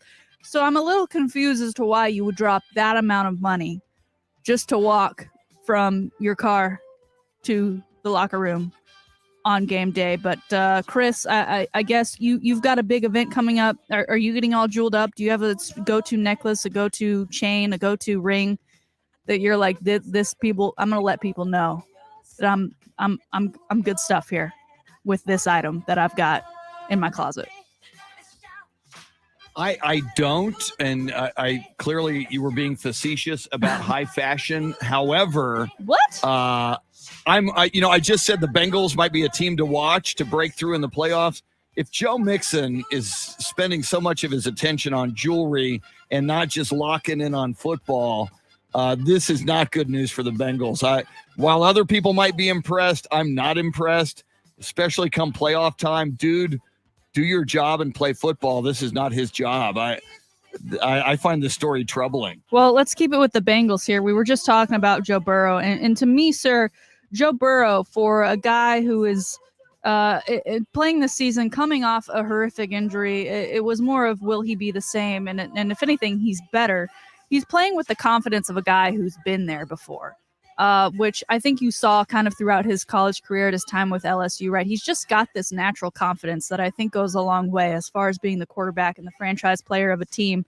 And that confidence oozed over into his post-game presser because he showed up in some rose-colored glasses that thankfully his wide receiver buddy Jamar Chase alerted everyone to, that they were not just any regular old rose-colored glasses. They were Cartier rose-colored glasses, so they probably cost him a pretty penny. But people were immediately jumping on the memes. He looked like Tony Stark. He looked like an early 90s boy band member. Also, you're inside, so I guess if you were going to wear sunglasses, that's what you would wear, because I don't know that rose-colored glasses actually block any sun. And he was actually asked about them during the postgame, and he just said, I think they're really cool, because people thought, is this something special? Is this your new thing? Or are these good luck charm? Why are you wearing these now? He just said, look, I just think they're really cool. The face of the league, or in the face of the Bengals here, Joe Burrow, stepping up his fashion game. He's got all this confidence. He can pull off some rose-colored glasses. But Christy, have you ever been a fan? Because I feel like there was a time, maybe in the 60s and 70s, that rose-colored glasses were like, that's the move. That's the look. That's the fashion we're into right now. But today, I just don't see them being practical. My sister, Rosemary, was a child of the 60s, and she used to have rose-colored glasses. And I once accidentally thought they were mine, so I grabbed them, and I was at the beach in Southern California, Laguna Beach, and I tried on her rose-colored, and they were cool. They made everything look different and all rosy, and just kind of a rose-colored tint to the world. I kind of dug them. I don't have any, but I borrowed some once from my sister, and I'm a fan. I don't know that I want my quarterback wearing them, but there's that. I think if I were to be wearing rose-colored glasses around, I'd probably also have my eyes shut behind them, because my eyes are so sensitive to the sun. They just wouldn't do anything for me. But do you, Joe Burrow? You keep winning games. You keep wearing whatever sunglasses you want to your indoor press conference afterwards. All right, finally we move to one Eli Manning, who, again, as we know, a big fashion guy, huge on fashion, always was a must-watch, must-see in his post-game pressers to see what he was going to wear. Well, now, of course, he is on the Manning cast, and there was another Manning cast last night.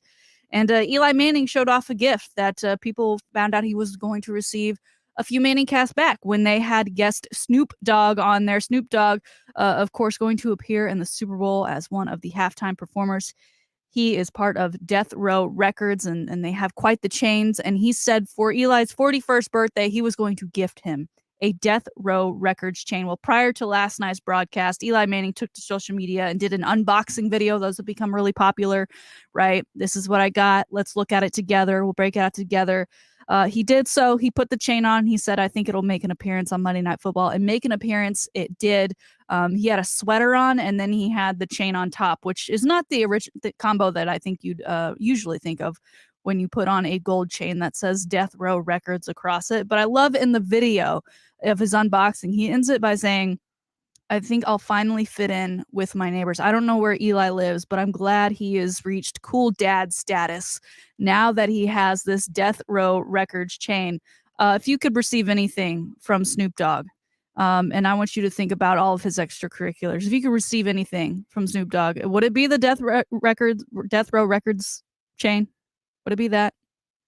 I'd rather, because I'm, as you know this, I'm terminally unhip. So I needed you to explain the Death Row Records connection to Snoop. If Snoop gave me something, I would hope it would be a, like a gold Snoop Dogg chain. So people go, Chris, what are you doing with that gold Snoop Dogg chain? Oh, Snoop Dogg gave it to me. Either that or, and may not be politically correct, Shannon, but it's legal in like 20 states. Mm-hmm. I've always thought it would be a holy sacrament to smoke weed with Willie Nelson on his bus, on his tour bus.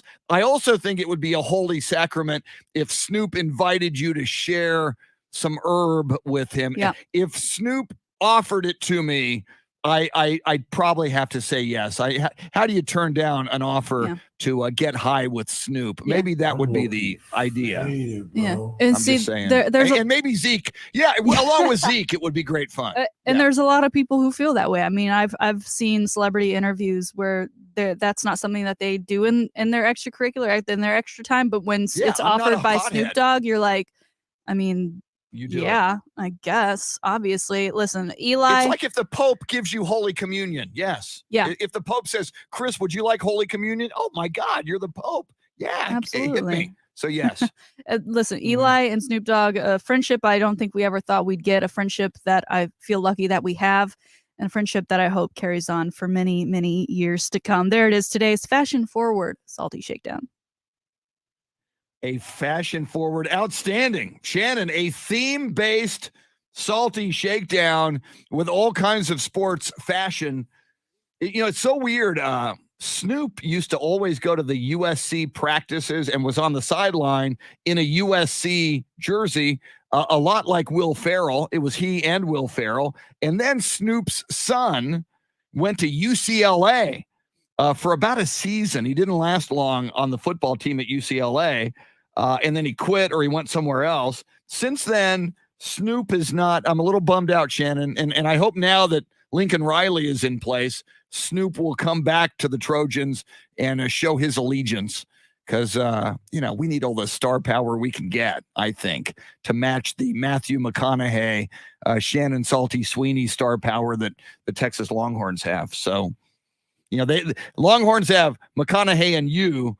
We've got Will Ferrell. We need Snoop back is all I'm saying. Yeah. Put me high up there. Below me, you can put like Mark Henry and The Undertaker and everyone else that you might be able to think of. But yeah, McConaughey and then me. That's exactly right. Yes. Well, and Shannon, we will react to this more as we move into the 8:00 hour. But again, it is a breaking story that just broke less than a half an hour ago on The Athletic. Shams Charania and The Athletic reporting that a new billionaire and the co-founder of Airbnb, Joe Gebbia, is now an additional minority owner in the San Antonio Spurs, joining Michael Dell of Austin, founder of Dell Technologies. And of course, Peter J. Holt, the son of Peter Holt, the longtime owner of the Spurs with Juliana Holt, is now the managing general partner. Joe Gebbia is 40 years old. He grew up in Atlanta as a basketball fan. He was a fan of the Atlanta Hawks as a kid. Shannon, a younger ownership group now for the Spurs, a more dynamic and diversified ownership group, and a group with two pretty high-profile billionaires now on board. How do you feel about that? I know we're coming up against it, so I'll be quick and we'll let this roll into the next segment. But my initial reaction is, are the Spurs going to somehow become a billionaire boys club? And is that what you want for that franchise that is known for being the exact opposite for most of its history? That is a tremendous question. Shannon asks, are the Spurs becoming or will they become a billionaire boys club? And if they are, and if they do, what does that say for the San Antonio Spurs? And I also have to ask, what might that say for the future of Greg Popovich, who's not a boy? Yeah, I think he turned 73 10 days from today on January 28th. Lots of questions. We'll ponder that, and we'll dive back into all aspects of the NFL playoffs and the Dallas Cowboys, and your chance to win $1,000 in about 25 minutes. Chris Duel Show.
I'm going to grab some ice. I'll be back.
new light picture floors, you can see everything, including dust. So much dust. And that floor dust is kicked up into the air, compromising the quality of air you and your family breathe. Swiffer Heavy Duty Sweeper is the fast and easy way to clean your floors. Ultra-thick pads that trap and lock dust before it gets in the air. Just a couple minutes a day. And dust is gone. Swiffer Heavy Duty Sweeper. Proud partner of the American Lung Association.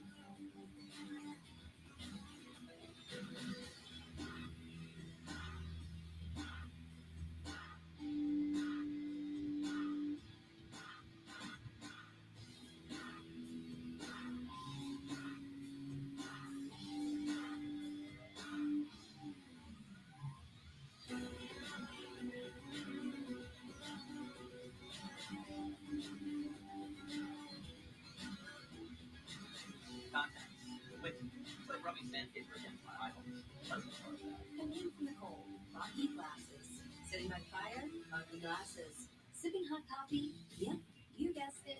Coffee glasses. Ever tried putting in contacts when you're sick?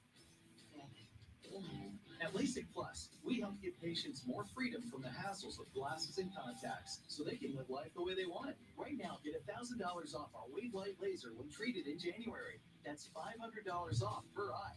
The LASIK Plus team has performed over 2 million procedures and treat every patient with the individualized care they deserve. So take advantage of our $1,000 off special now. Call LASIK Plus at 844-211-2020. That's 844-211-2020. Or visit mylasicoffer.com. Must mention this promotion and be treated in January of 2022 to qualify. $1,000 off for both eyes on standard wavelength price. $500 off for one eye. Not be combined with any other offer. See details at mylasicoffer.com.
All right. Taro Kotani. Taro, we're reacting to that. We're exploring that.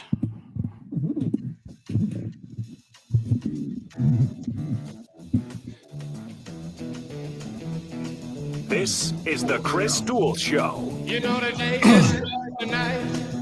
Night divides the day. Try to run, try to hide. Break on through to the other side. Break on through to the other side. Break on through to the other side. Now, Chris Duel. It is Taco Tuesday. We continue to sift through the ashes of the Dallas Cowboys loss to the San Francisco 49ers. We look ahead to the matchups in the divisional round of the NFL playoffs, and we are continuing to process the breaking news broke after 7:30 this morning. We brought it to you within moments, and producing tip of the hat to Jeremy Kolak, who spotted it appearing on the internets, plural, in an homage to George W. Bush. Shams Charania of The Athletic reporting just after 7:30 this morning, and we brought it to you within moments, that the Spurs have added a new stakeholder to join Michael Dell of Dell Computers and other stakeholders, in addition to the Holt family. And that stakeholder is now Joe Gebbia, the co-founder of Airbnb. He is a billionaire, and it adds to more of the, and he's 40 years old. It adds to more of the young next generation movement of ownership among San Antonio Spurs investors. And Shannon, on our live video feed, the greatest international Spurs fan, Taro Kotani, joins us from Tokyo, Japan, and he writes, I just saw that the Airbnb founder is now a minority owner for the Spurs. What does this do? And Shannon, that's part of what you and I are pondering, and I will say speculating about, and we're still processing this information. It is still speculation. But right before we went to break, Shannon, you brought up an interesting thought. Are the Spurs becoming a billionaire boys club? And if that is the case, what does that mean? And I think a couple of things are at play here as we react to this. Obviously, when Michael Dell came aboard, I think last summer, as part of the ownership group, who obviously is a wildly successful tech entrepreneur with Dell Technologies. And now the new owner, Joe Gebbia, co-founder of Airbnb, for some reason, Shannon, and I think for good reason, these two billionaires find the San Antonio Spurs a very good investment and something they want to get involved in. I did see Luisa Alanis point out, and I think some Spurs fans might have some fear of this. Obviously Michael Dell, based in Austin, and I do believe, Joe Gebbia, originally from Atlanta. I'm not sure exactly where Airbnb is based, but I'm sure there are some Spurs fans out there who wonder, the Holts were San Antonio people, kind of homegrown. They still lead this team as managing general partners. But there might be some fear out there. Will the Spurs always stay in San Antonio? Do you think any of those fears might be warranted, Shannon? I feel like it's a move of a different kind. I have to feel like the Holts, and part of getting in this partnership with these other people, part of the deal is we're not moving. We want to bring people here, right? The conversation, look at Zion Williamson right now, and obviously his career is a little bit of a question mark with the injuries, but is he too big of a name to stay there, right? And San Antonio has kind of dealt with that as well. So why not bring in billionaires, right, who can bring all the fun toys and make that life that much more exciting and shine a spotlight that isn't already shown on San Antonio, whether they're good or not. Make it a destination And I think this is a way to do it. It makes the team from the outside looking in, and everything's about perception right now. It's all about what we do for the gram. It makes it look sexier, honestly. And, that's not to say things are going to flip with the flip of a switch. But I think allowing these tech guys, these innovators, and these guys with plenty of cash to come in and be part of this organization, if they do it right, it's potentially going to become more of a destination place when there are free agents that they're trying to go after. I mean, who wouldn't want to have a sit down with Michael Dell? I mean, I think anyone probably with a 5-minute conversation with that man walks away smarter than sitting through a year's worth of school, right? So to me, I see it as a move that way rather than a move of the entire organization to another city, another destination. Yeah, a couple of things. And Jeremy I asked the question, and Jeremy, producing on the fly again, told us Airbnb is based in San Francisco. I do agree with a lot of what you said, Shannon. I think you made a great point. It on the surface, and if this is done right, as you say, this is nothing but great news for the San Antonio Spurs. When you bring in 2 billionaires and 2 visionaries who have helped build 2 of the biggest tech brands in the world right now, Dell Technologies and Airbnb, and they're now Spurs investors, and they now have a stake, a big stake in the future of the San Antonio Spurs. That's a big deal. What I'm mindful of, and I don't think some Spurs fans are going to hear me say this and maybe flip out a little bit, and I will underscore that I'm speculating, but it's something you and I have talked about for NFL football, Shannon. And I go to Graham Weston on this. Graham Weston is the San Antonio-based founder of Rackspace. He also, I don't know if he's a billionaire yet. He might be. That's a big, Rackspace is a big-time multinational company now that Graham Weston co-founded.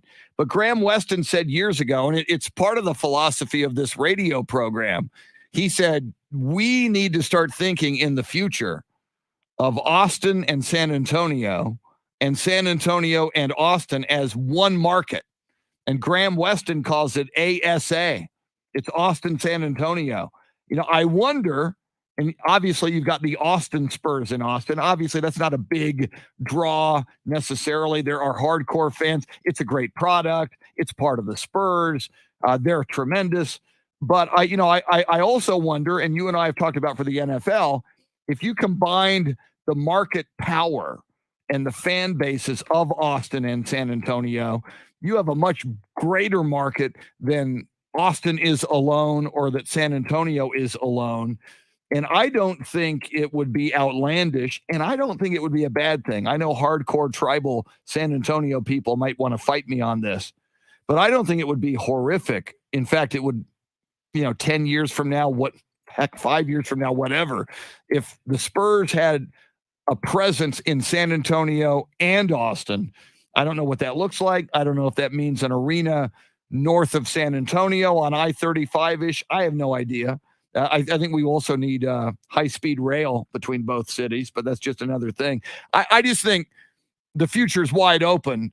And you, again, Shannon, you nailed it. You brought up Zion Williamson in New Orleans. One of the problems with New Orleans is it's New Orleans. It's nice. We love it. It's a great destination town. But is it a place that a young 20-something superstar millionaire wants to play basketball there? I don't know.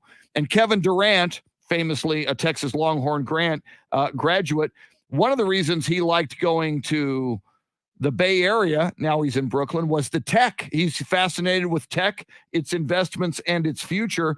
He said that when he was a Golden State Warrior. So there's your Michael Dell and your connection to Joe Gabbia of Airbnb. So lots of things to digest here, Shannon, lots of things to unpack. And I think you nailed a lot of them in your opening statement there. And I think bringing more of Austin into the conversation with the Spurs is great for the organization and the fan base. I think Austin in general, with, you mentioned all the tech, right? All the tech that's coming to Austin means all of these people moving mostly from California, but they're moving from everywhere. And Austin, we have Austin FC now. It's the first team that Austinites all together, whether they moved here a year ago or they've been here their entire life, everyone is wearing green and black on game days, right? It's not like college where you have a melting pot. It's not like the NFL where you have a melting pot of teams and jerseys and bars across the city where you go to support your specific team. If you bring more of the Austin crowd into the Spurs, obviously it's only going to create a bigger market for that team. But I think Austin as well, for the NBA specifically, it's really impressionable because you are getting people who are moving, because you're getting people who are moving and they want to take in everything and anything that is Austin, Texas, or close by, right? So I again, if it's done right, you don't want it to be the Billionaire Boys Club. You don't want it to be, something like we see happen in the NFL where it's all of these owners who really have no idea what they're doing. They just bought it because they could, and they're just inviting all of their friends in to join in for the ride. I think, they're smart enough to stay away from that, but it is interesting, the timing of it all, when you look at what's happening on the court as well, which was mentioned in this press release article about the addition of the Airbnb guy, because, things are changing. You don't have that big three. You don't know what the future holds in the next 5-10 years as far as your coaching future. Who's going to be the next Pop, and is Pop going to be there? And is this part of Pop moving out, right? Is this the next generation going forward? But overall, I think where it stands now, you've just got to have faith that this is going to be a good move for the Spurs. I think so far Michael Dell's investment has been a good move, right? We haven't, there's really been no rumblings about that.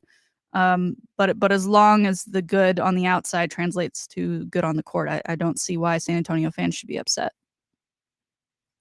Yeah, and one of the first things you mentioned, and I so agree with you, bringing in guys like Michael Dell, which has already happened, and his incredible brand, Dell Technologies, and now Joe Gabia of Airbnb. Those are huge brands. Those are big-time billionaires, and you need to embrace that and think of what they can do to make this a greater franchise. One of San Antonio's problems, Shannon, and over the last year plus of your being on the air here, and I know you were down here for a while when you spent time at UTSA as well. And it drives me crazy whenever NFL football talk comes up. San Antonio, there's some people, not all of them, but there are a significant number, and they're vocal. I think they have an inferiority complex. Whenever we start talking NFL, they go, other teams just use us as leverage for, just trying to get somewhere. It's like, will you shut up and extol the virtues of San Antonio? Will you play big? Will you think big? Will you stop thinking small? Because there's some people in this market who do think small and are a little bit fear-based. And I think it's time for San Antonio and Austin to realize their virtues and its virtues and to play big. And my God, as an organization, the Spurs, having been to the finals 6 times, having won 5 of them, having for over a 20-plus year stretch, having had the best winning percentage of any team in any league, NBA, NFL, Major League Baseball, NHL, and even soccer. That's pretty amazing what the Spurs have done. And I see so many Spurs fans now griping and moaning about the current record of the San Antonio Spurs. They're going through a youth movement that is actually, if you look at the talent and look at the progress, it's actually going pretty well. I know you don't like the record, and I get that. They lost last night to the best team in the NBA record-wise, the Phoenix Suns. I know you don't like that, but if you really look at the talent and where the team is going, they're making great strides. And I've said it all year. I think they're ahead of schedule. All right, quick timeout here for a sec. It's 8:20. We do this on the 20s all morning, all afternoon until 6:20. It's the Grand in Your Hand cash contest. Somebody is going to win $1,000 right now. It could be you. Here comes the keyword. Now your chance to win $1,000. Just enter this nationwide keyword on our website. Win. That's win. Enter it on our station website now. Win. Something the Cowboys didn't do on Sunday. Win. What a concept. That's your keyword. You can take it to either or website, ticket760.com. and or am1300thezone.com. You'll see the grand in your hand button. Click it, put in the keyword win, and you can win $1,000 right now. Shannon and I recommend go to both websites. You double your chances to win, which the Cowboys did not do. And Shannon, and I know this is on your radar, in the aftermath of that game, and it was interesting, if you were looking at social media after the Cowboys lost to the San Francisco 49ers on Sunday, there was that video of players and refs hitting the tunnel, and some of the first social media posts said, look at the fans throwing trash and throwing debris at the Cowboys players. Mm-hmm. And upon further review, it was really more of the fans throwing garbage and debris at the referees. And Shannon, Dak Prescott's post-game comments on this has certainly brought some attention to him. Yeah, he was asked about it, and kind of dividing fans with his answers, as fans of both Cowboys and the NFL. And Jeremy, do you have that audio? Here it comes. No, I didn't see that. It's sad. I mean, you're talking about a team, you're talking about men that come out each and every day of their lives and give everything to the sport, give everything to this game of football. Nobody wants to succeed more than we want to succeed. I understand fans and the word fan for fanatic. I get that. But to know everything that we put into this day in and day out, try our hardest. Nobody comes in the game wanting or expecting to lose. And for people to react that way when you're supposed to be a supporter and be with us through thick and thin, that's tough. I think they were aiming at the referees.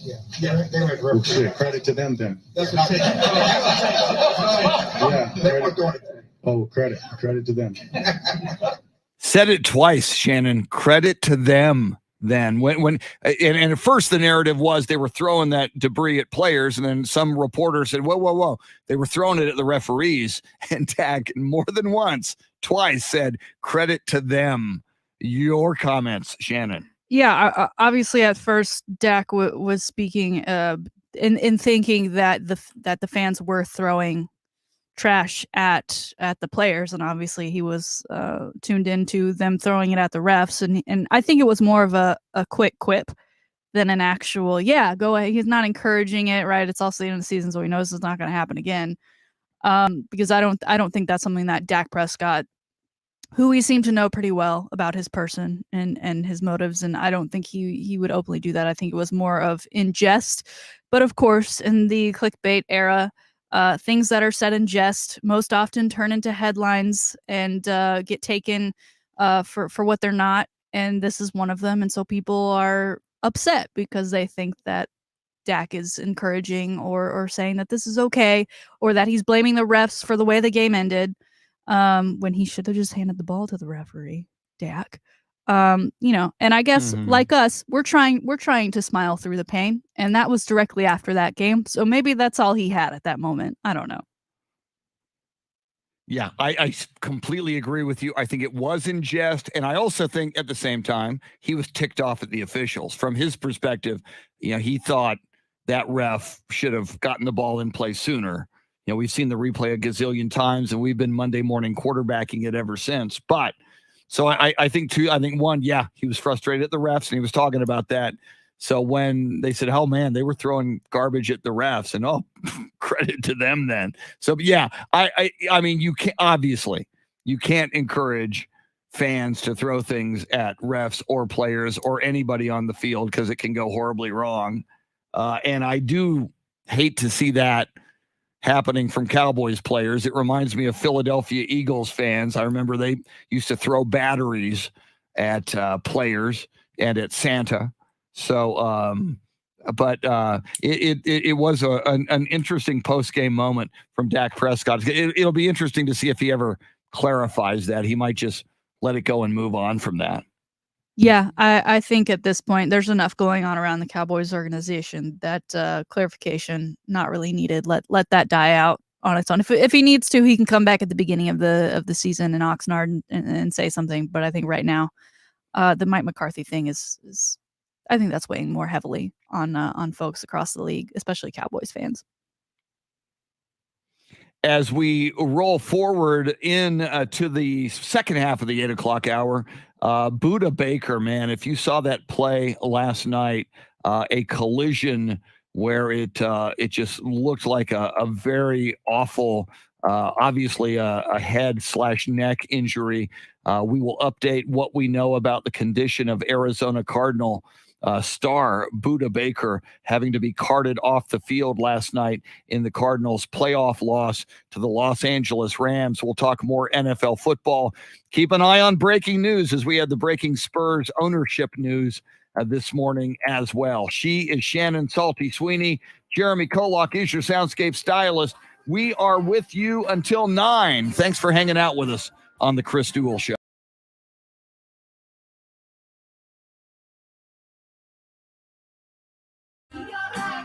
All right.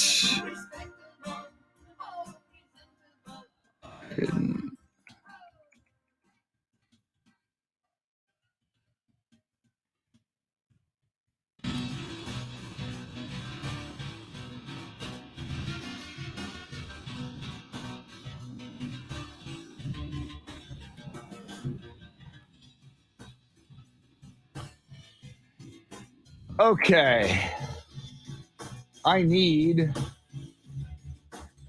to edit some spots. I think I'm going to do that here.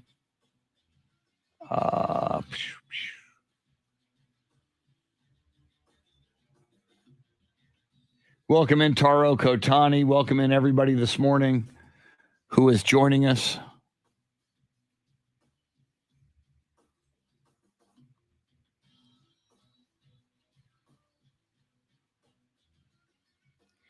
Yeah, and Robert's diving deeper into the Austin-San Antonio thing. I just think if you combined markets, and again, that's coming from Graham Weston, who is if not a billionaire, a multimillionaire entrepreneur and a very successful one with Rackspace and all that he does.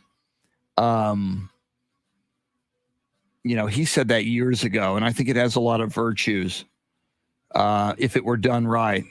Obviously, I don't want to dilute any of the San Antonio Spurs for San Antonio people, but man, if there was a way you could do it right, that could be interesting. Okay, let me see here. I'm in the middle of editing. Let me see. Open. I got to edit some commercials. So I am looking for R&R Auto Glass. That's what I'm editing. And by the way, they are outstanding.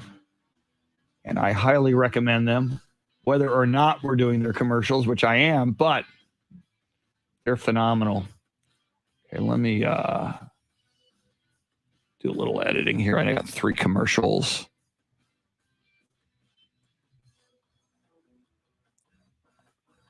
There's one.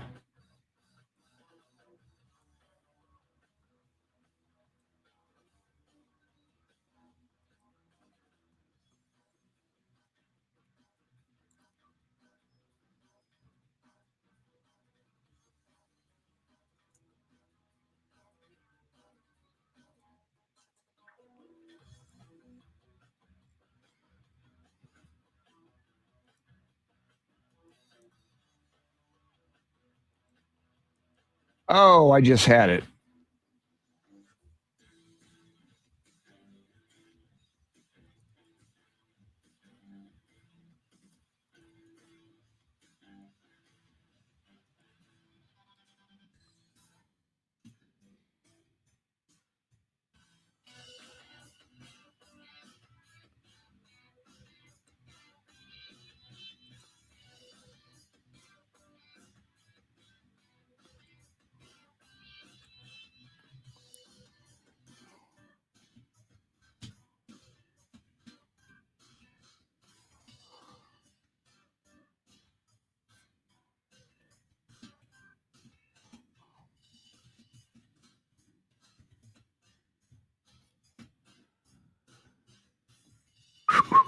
Okay, got one down.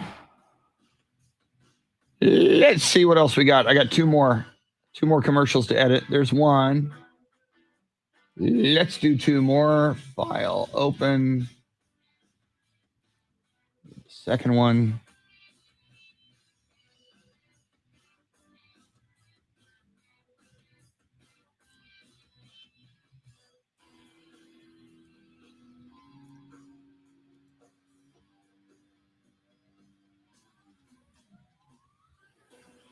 All right, that's going to take a little doing.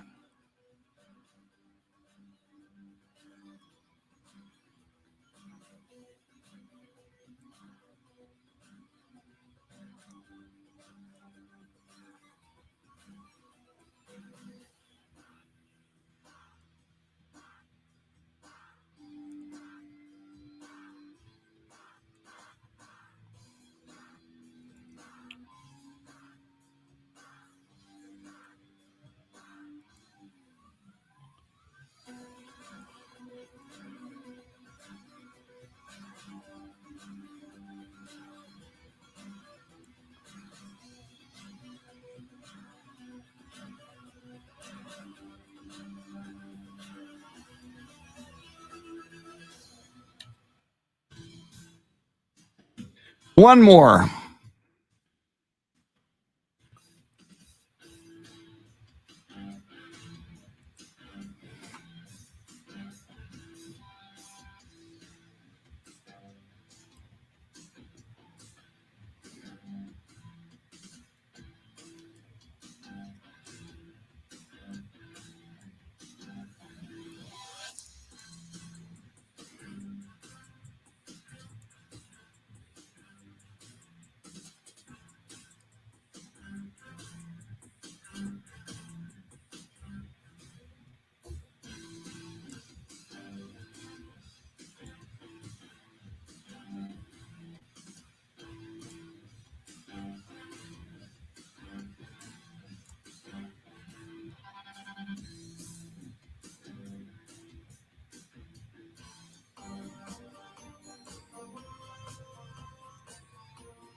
Axel, the co-founder of Airbnb, a billionaire, just joined the Spurs as a minority investor, in addition to last summer's Michael Dell. So the Spurs getting even more diverse in their ownership, more younger in their ownership, and more billionaires in their ownership, which I think and Shannon thinks is generally a good thing. A3 R&R.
Back to the Chris Duel Show with Shannon Salty Sweeney.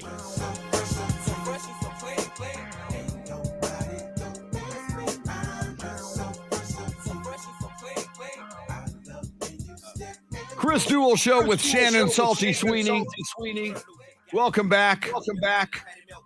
All right, help me out, Jeremy. What do we got there? Help my unhipness on the music. I think it's the same group that it was the last time you asked me that too. It's Outcast.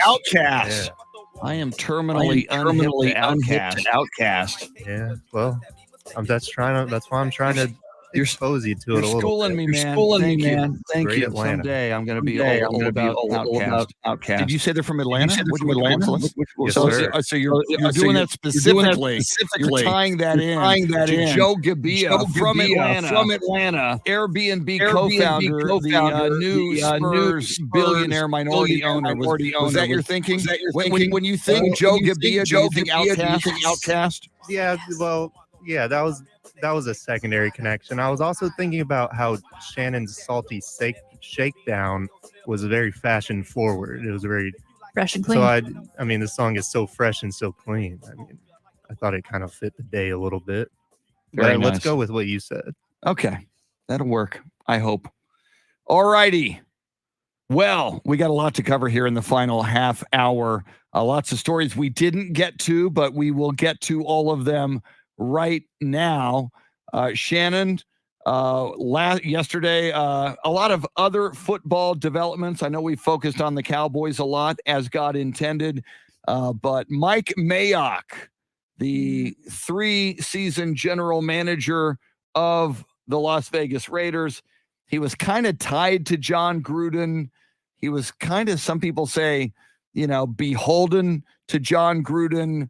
It looks like the Raiders just want to completely clean house and I guess maybe get the John Gruden stench completely out of the building as they fire Mike Mayock yesterday. Your thoughts on that move? Yeah, this is kind of what it seems like, a bit of a clean house approach. Obviously interesting that, last week we had Black Monday where a number of head coaches as well as GMs were fired together. But I guess because the Raiders made it to the playoffs, they gave him, I don't know, the benefit of the doubt. It kind of seems like they were going to fire him anyway. But because they were still in it, they kept him around.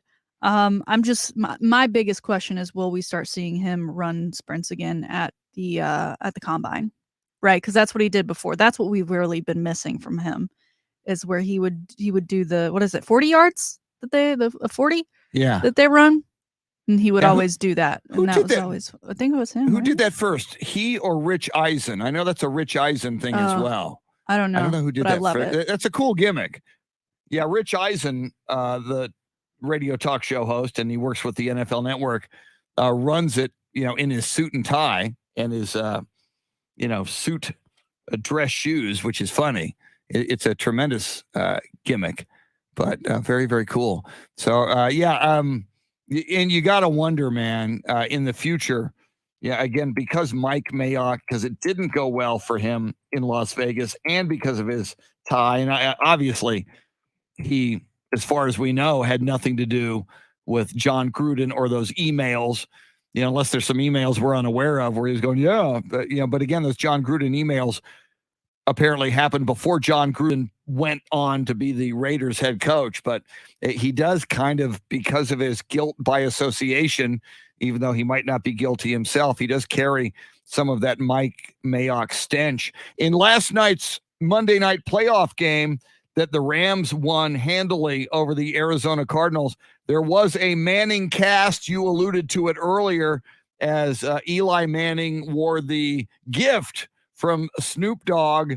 Some other news made by the Manning cast last night, apparently. Yeah, many viral moments from this season's Manning cast, and as they do, they call the game the way they see fit, and a lot of that is Peyton and Eli talking about big scores, big plays in the games, and giving their 2 cents on it. At one point in the game, Eli pitches to Peyton to break down a touchdown, and I guess something was wrong with Peyton's feed because he then said over the air, "I can't hear bleep." And it was very clear and very evident, and you just wonder, did he do it because it was the last one? Did he do it because he's Peyton Manning and he can get away with it, or did he just really not? Did he just think because he couldn't hear anything that his mic was not hot at that time?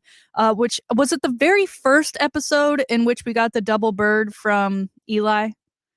Yes, I think that, and then yes. shortly thereafter we get one of our favorites. And oh gosh, Mister, I'm not here to, I'm only here so I don't get fined. Marshawn Lynch, who dropped a couple of words that aren't necessary for FC or the FCC hates on television.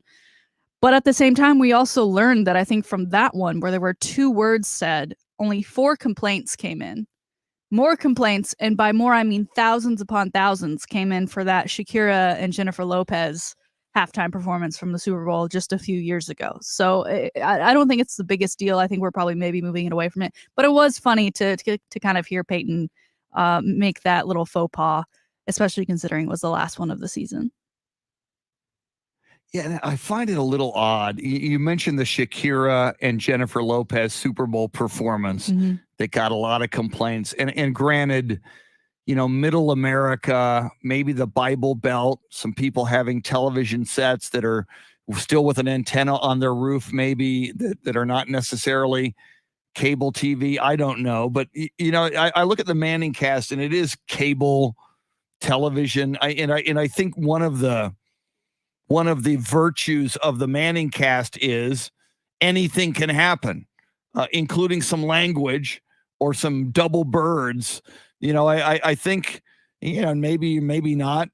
They should put and maybe they already do, viewer discretion advised disclaimer. But I just, these people who complain so much, I just wonder, and I know some of them say, and maybe it's legitimate, hey, I'm watching this with my 10-year-old child. So maybe some of it is legitimate, but I just think, I think we're such a nation of complainers right now.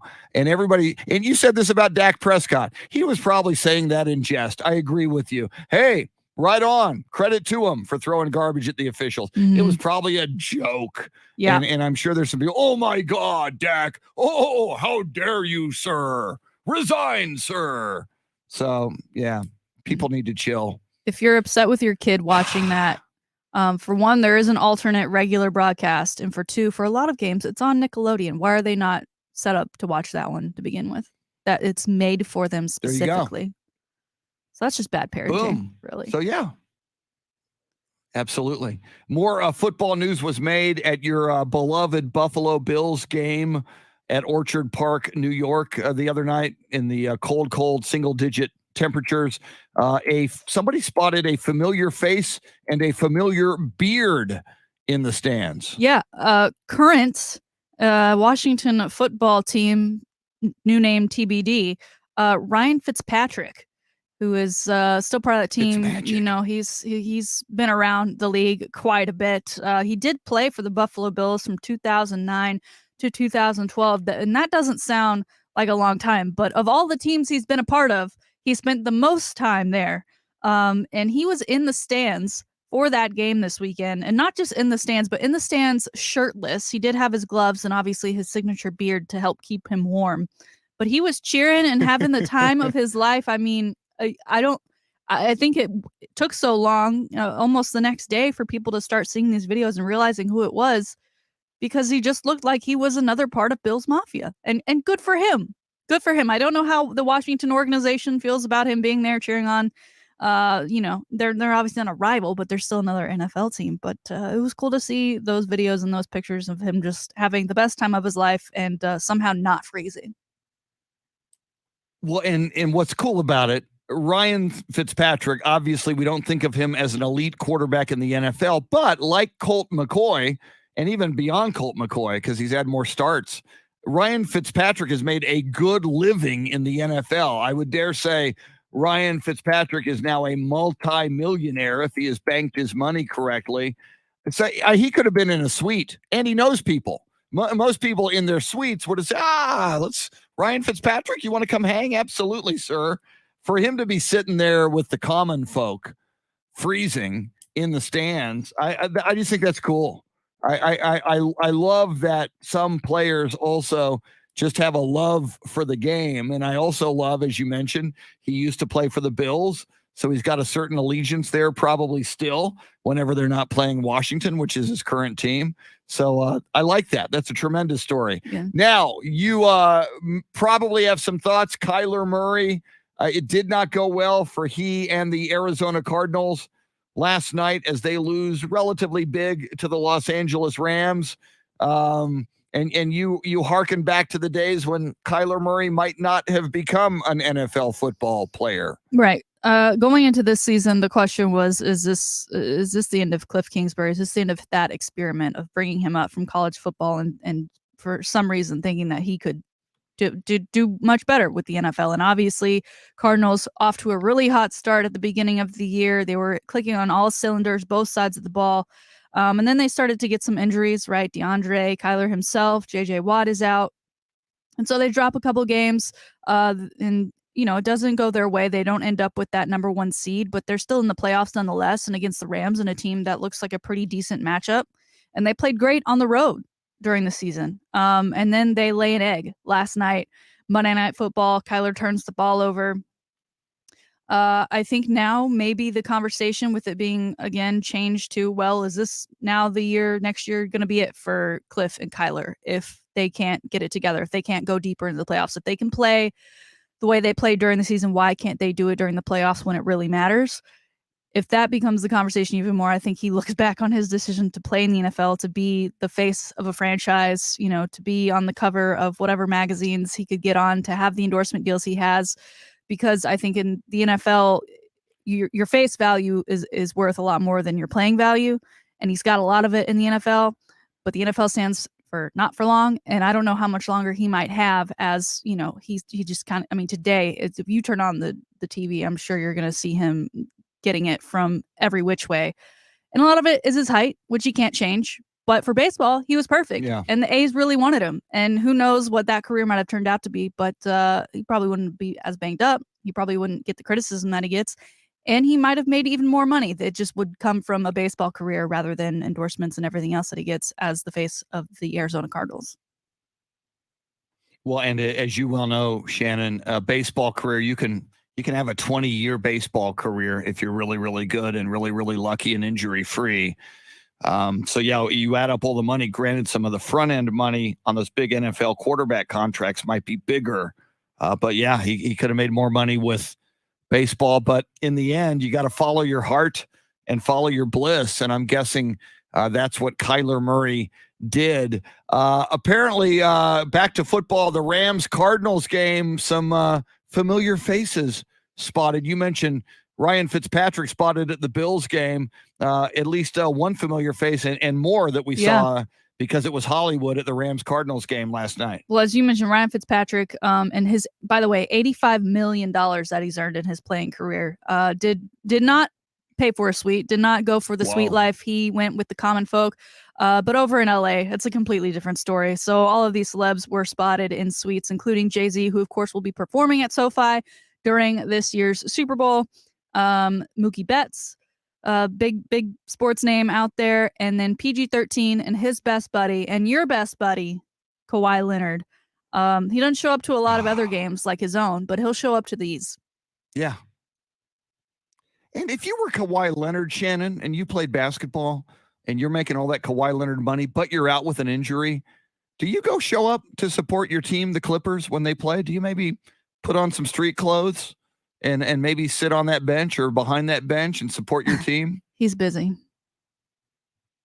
My God. But I know, he's so busy. He irks me. I'm going to let it go. 2/2/2022. I'm forgiving Kawhi on that day. I don't know how. I named the day, and now I got to figure out a way to get there. Oh, sorry, Jay-Z's not in the halftime show. Mentally, I psychologically. misspoke on that. I was thinking he was, because he's been talked about as a halftime performer for a while, but he's never done it. I'm sorry, but he was there in attendance, as he should be. All right, thank you. We get a little update from Jason Paniagua. So, Shannon, anything else on your mind? Anything we missed? We covered a lot of ground this morning. Well, you mentioned as we should. Buda Baker, rough sight last night. Yes, thank you. The Arizona Cardinals player got a pretty big injury on the field, but he did tweet out 7 hours ago saying, "Thank you for all the prayers. I am doing good." So that's always great to hear because it's tough. It's tough to see, we just mentioned Kawhi Leonard and the injuries he's had for basketball. I can't imagine what goes through his mind seeing something like that in front of him, because the NFL, Kawhi Leonard wouldn't last a second. Not with that mentality. Yeah. Prayers for Buda Baker. That looked so scary last night. My goodness. Football is such a violent sport, and hope he's going to make a full recovery. Shannon Salty Sweeney, great to have you back. We'll do this again in 21 hours on a Wednesday. All right, let's do it, sir. Jeremy Kolak surprised us by showing up today. We didn't know you were going to be here, but it's good you were, because you found the breaking news on the new Spurs billionaire minority stockholder. So thank you for that. Great producing today, sir. Thank you, sir. All right. It is Taco Tuesday. You know what you have to do. You have to go out there and eat at least one taco. It's your job. It's your dharma. Live up to it. We'll see you in 21 hours. Adios, amigos.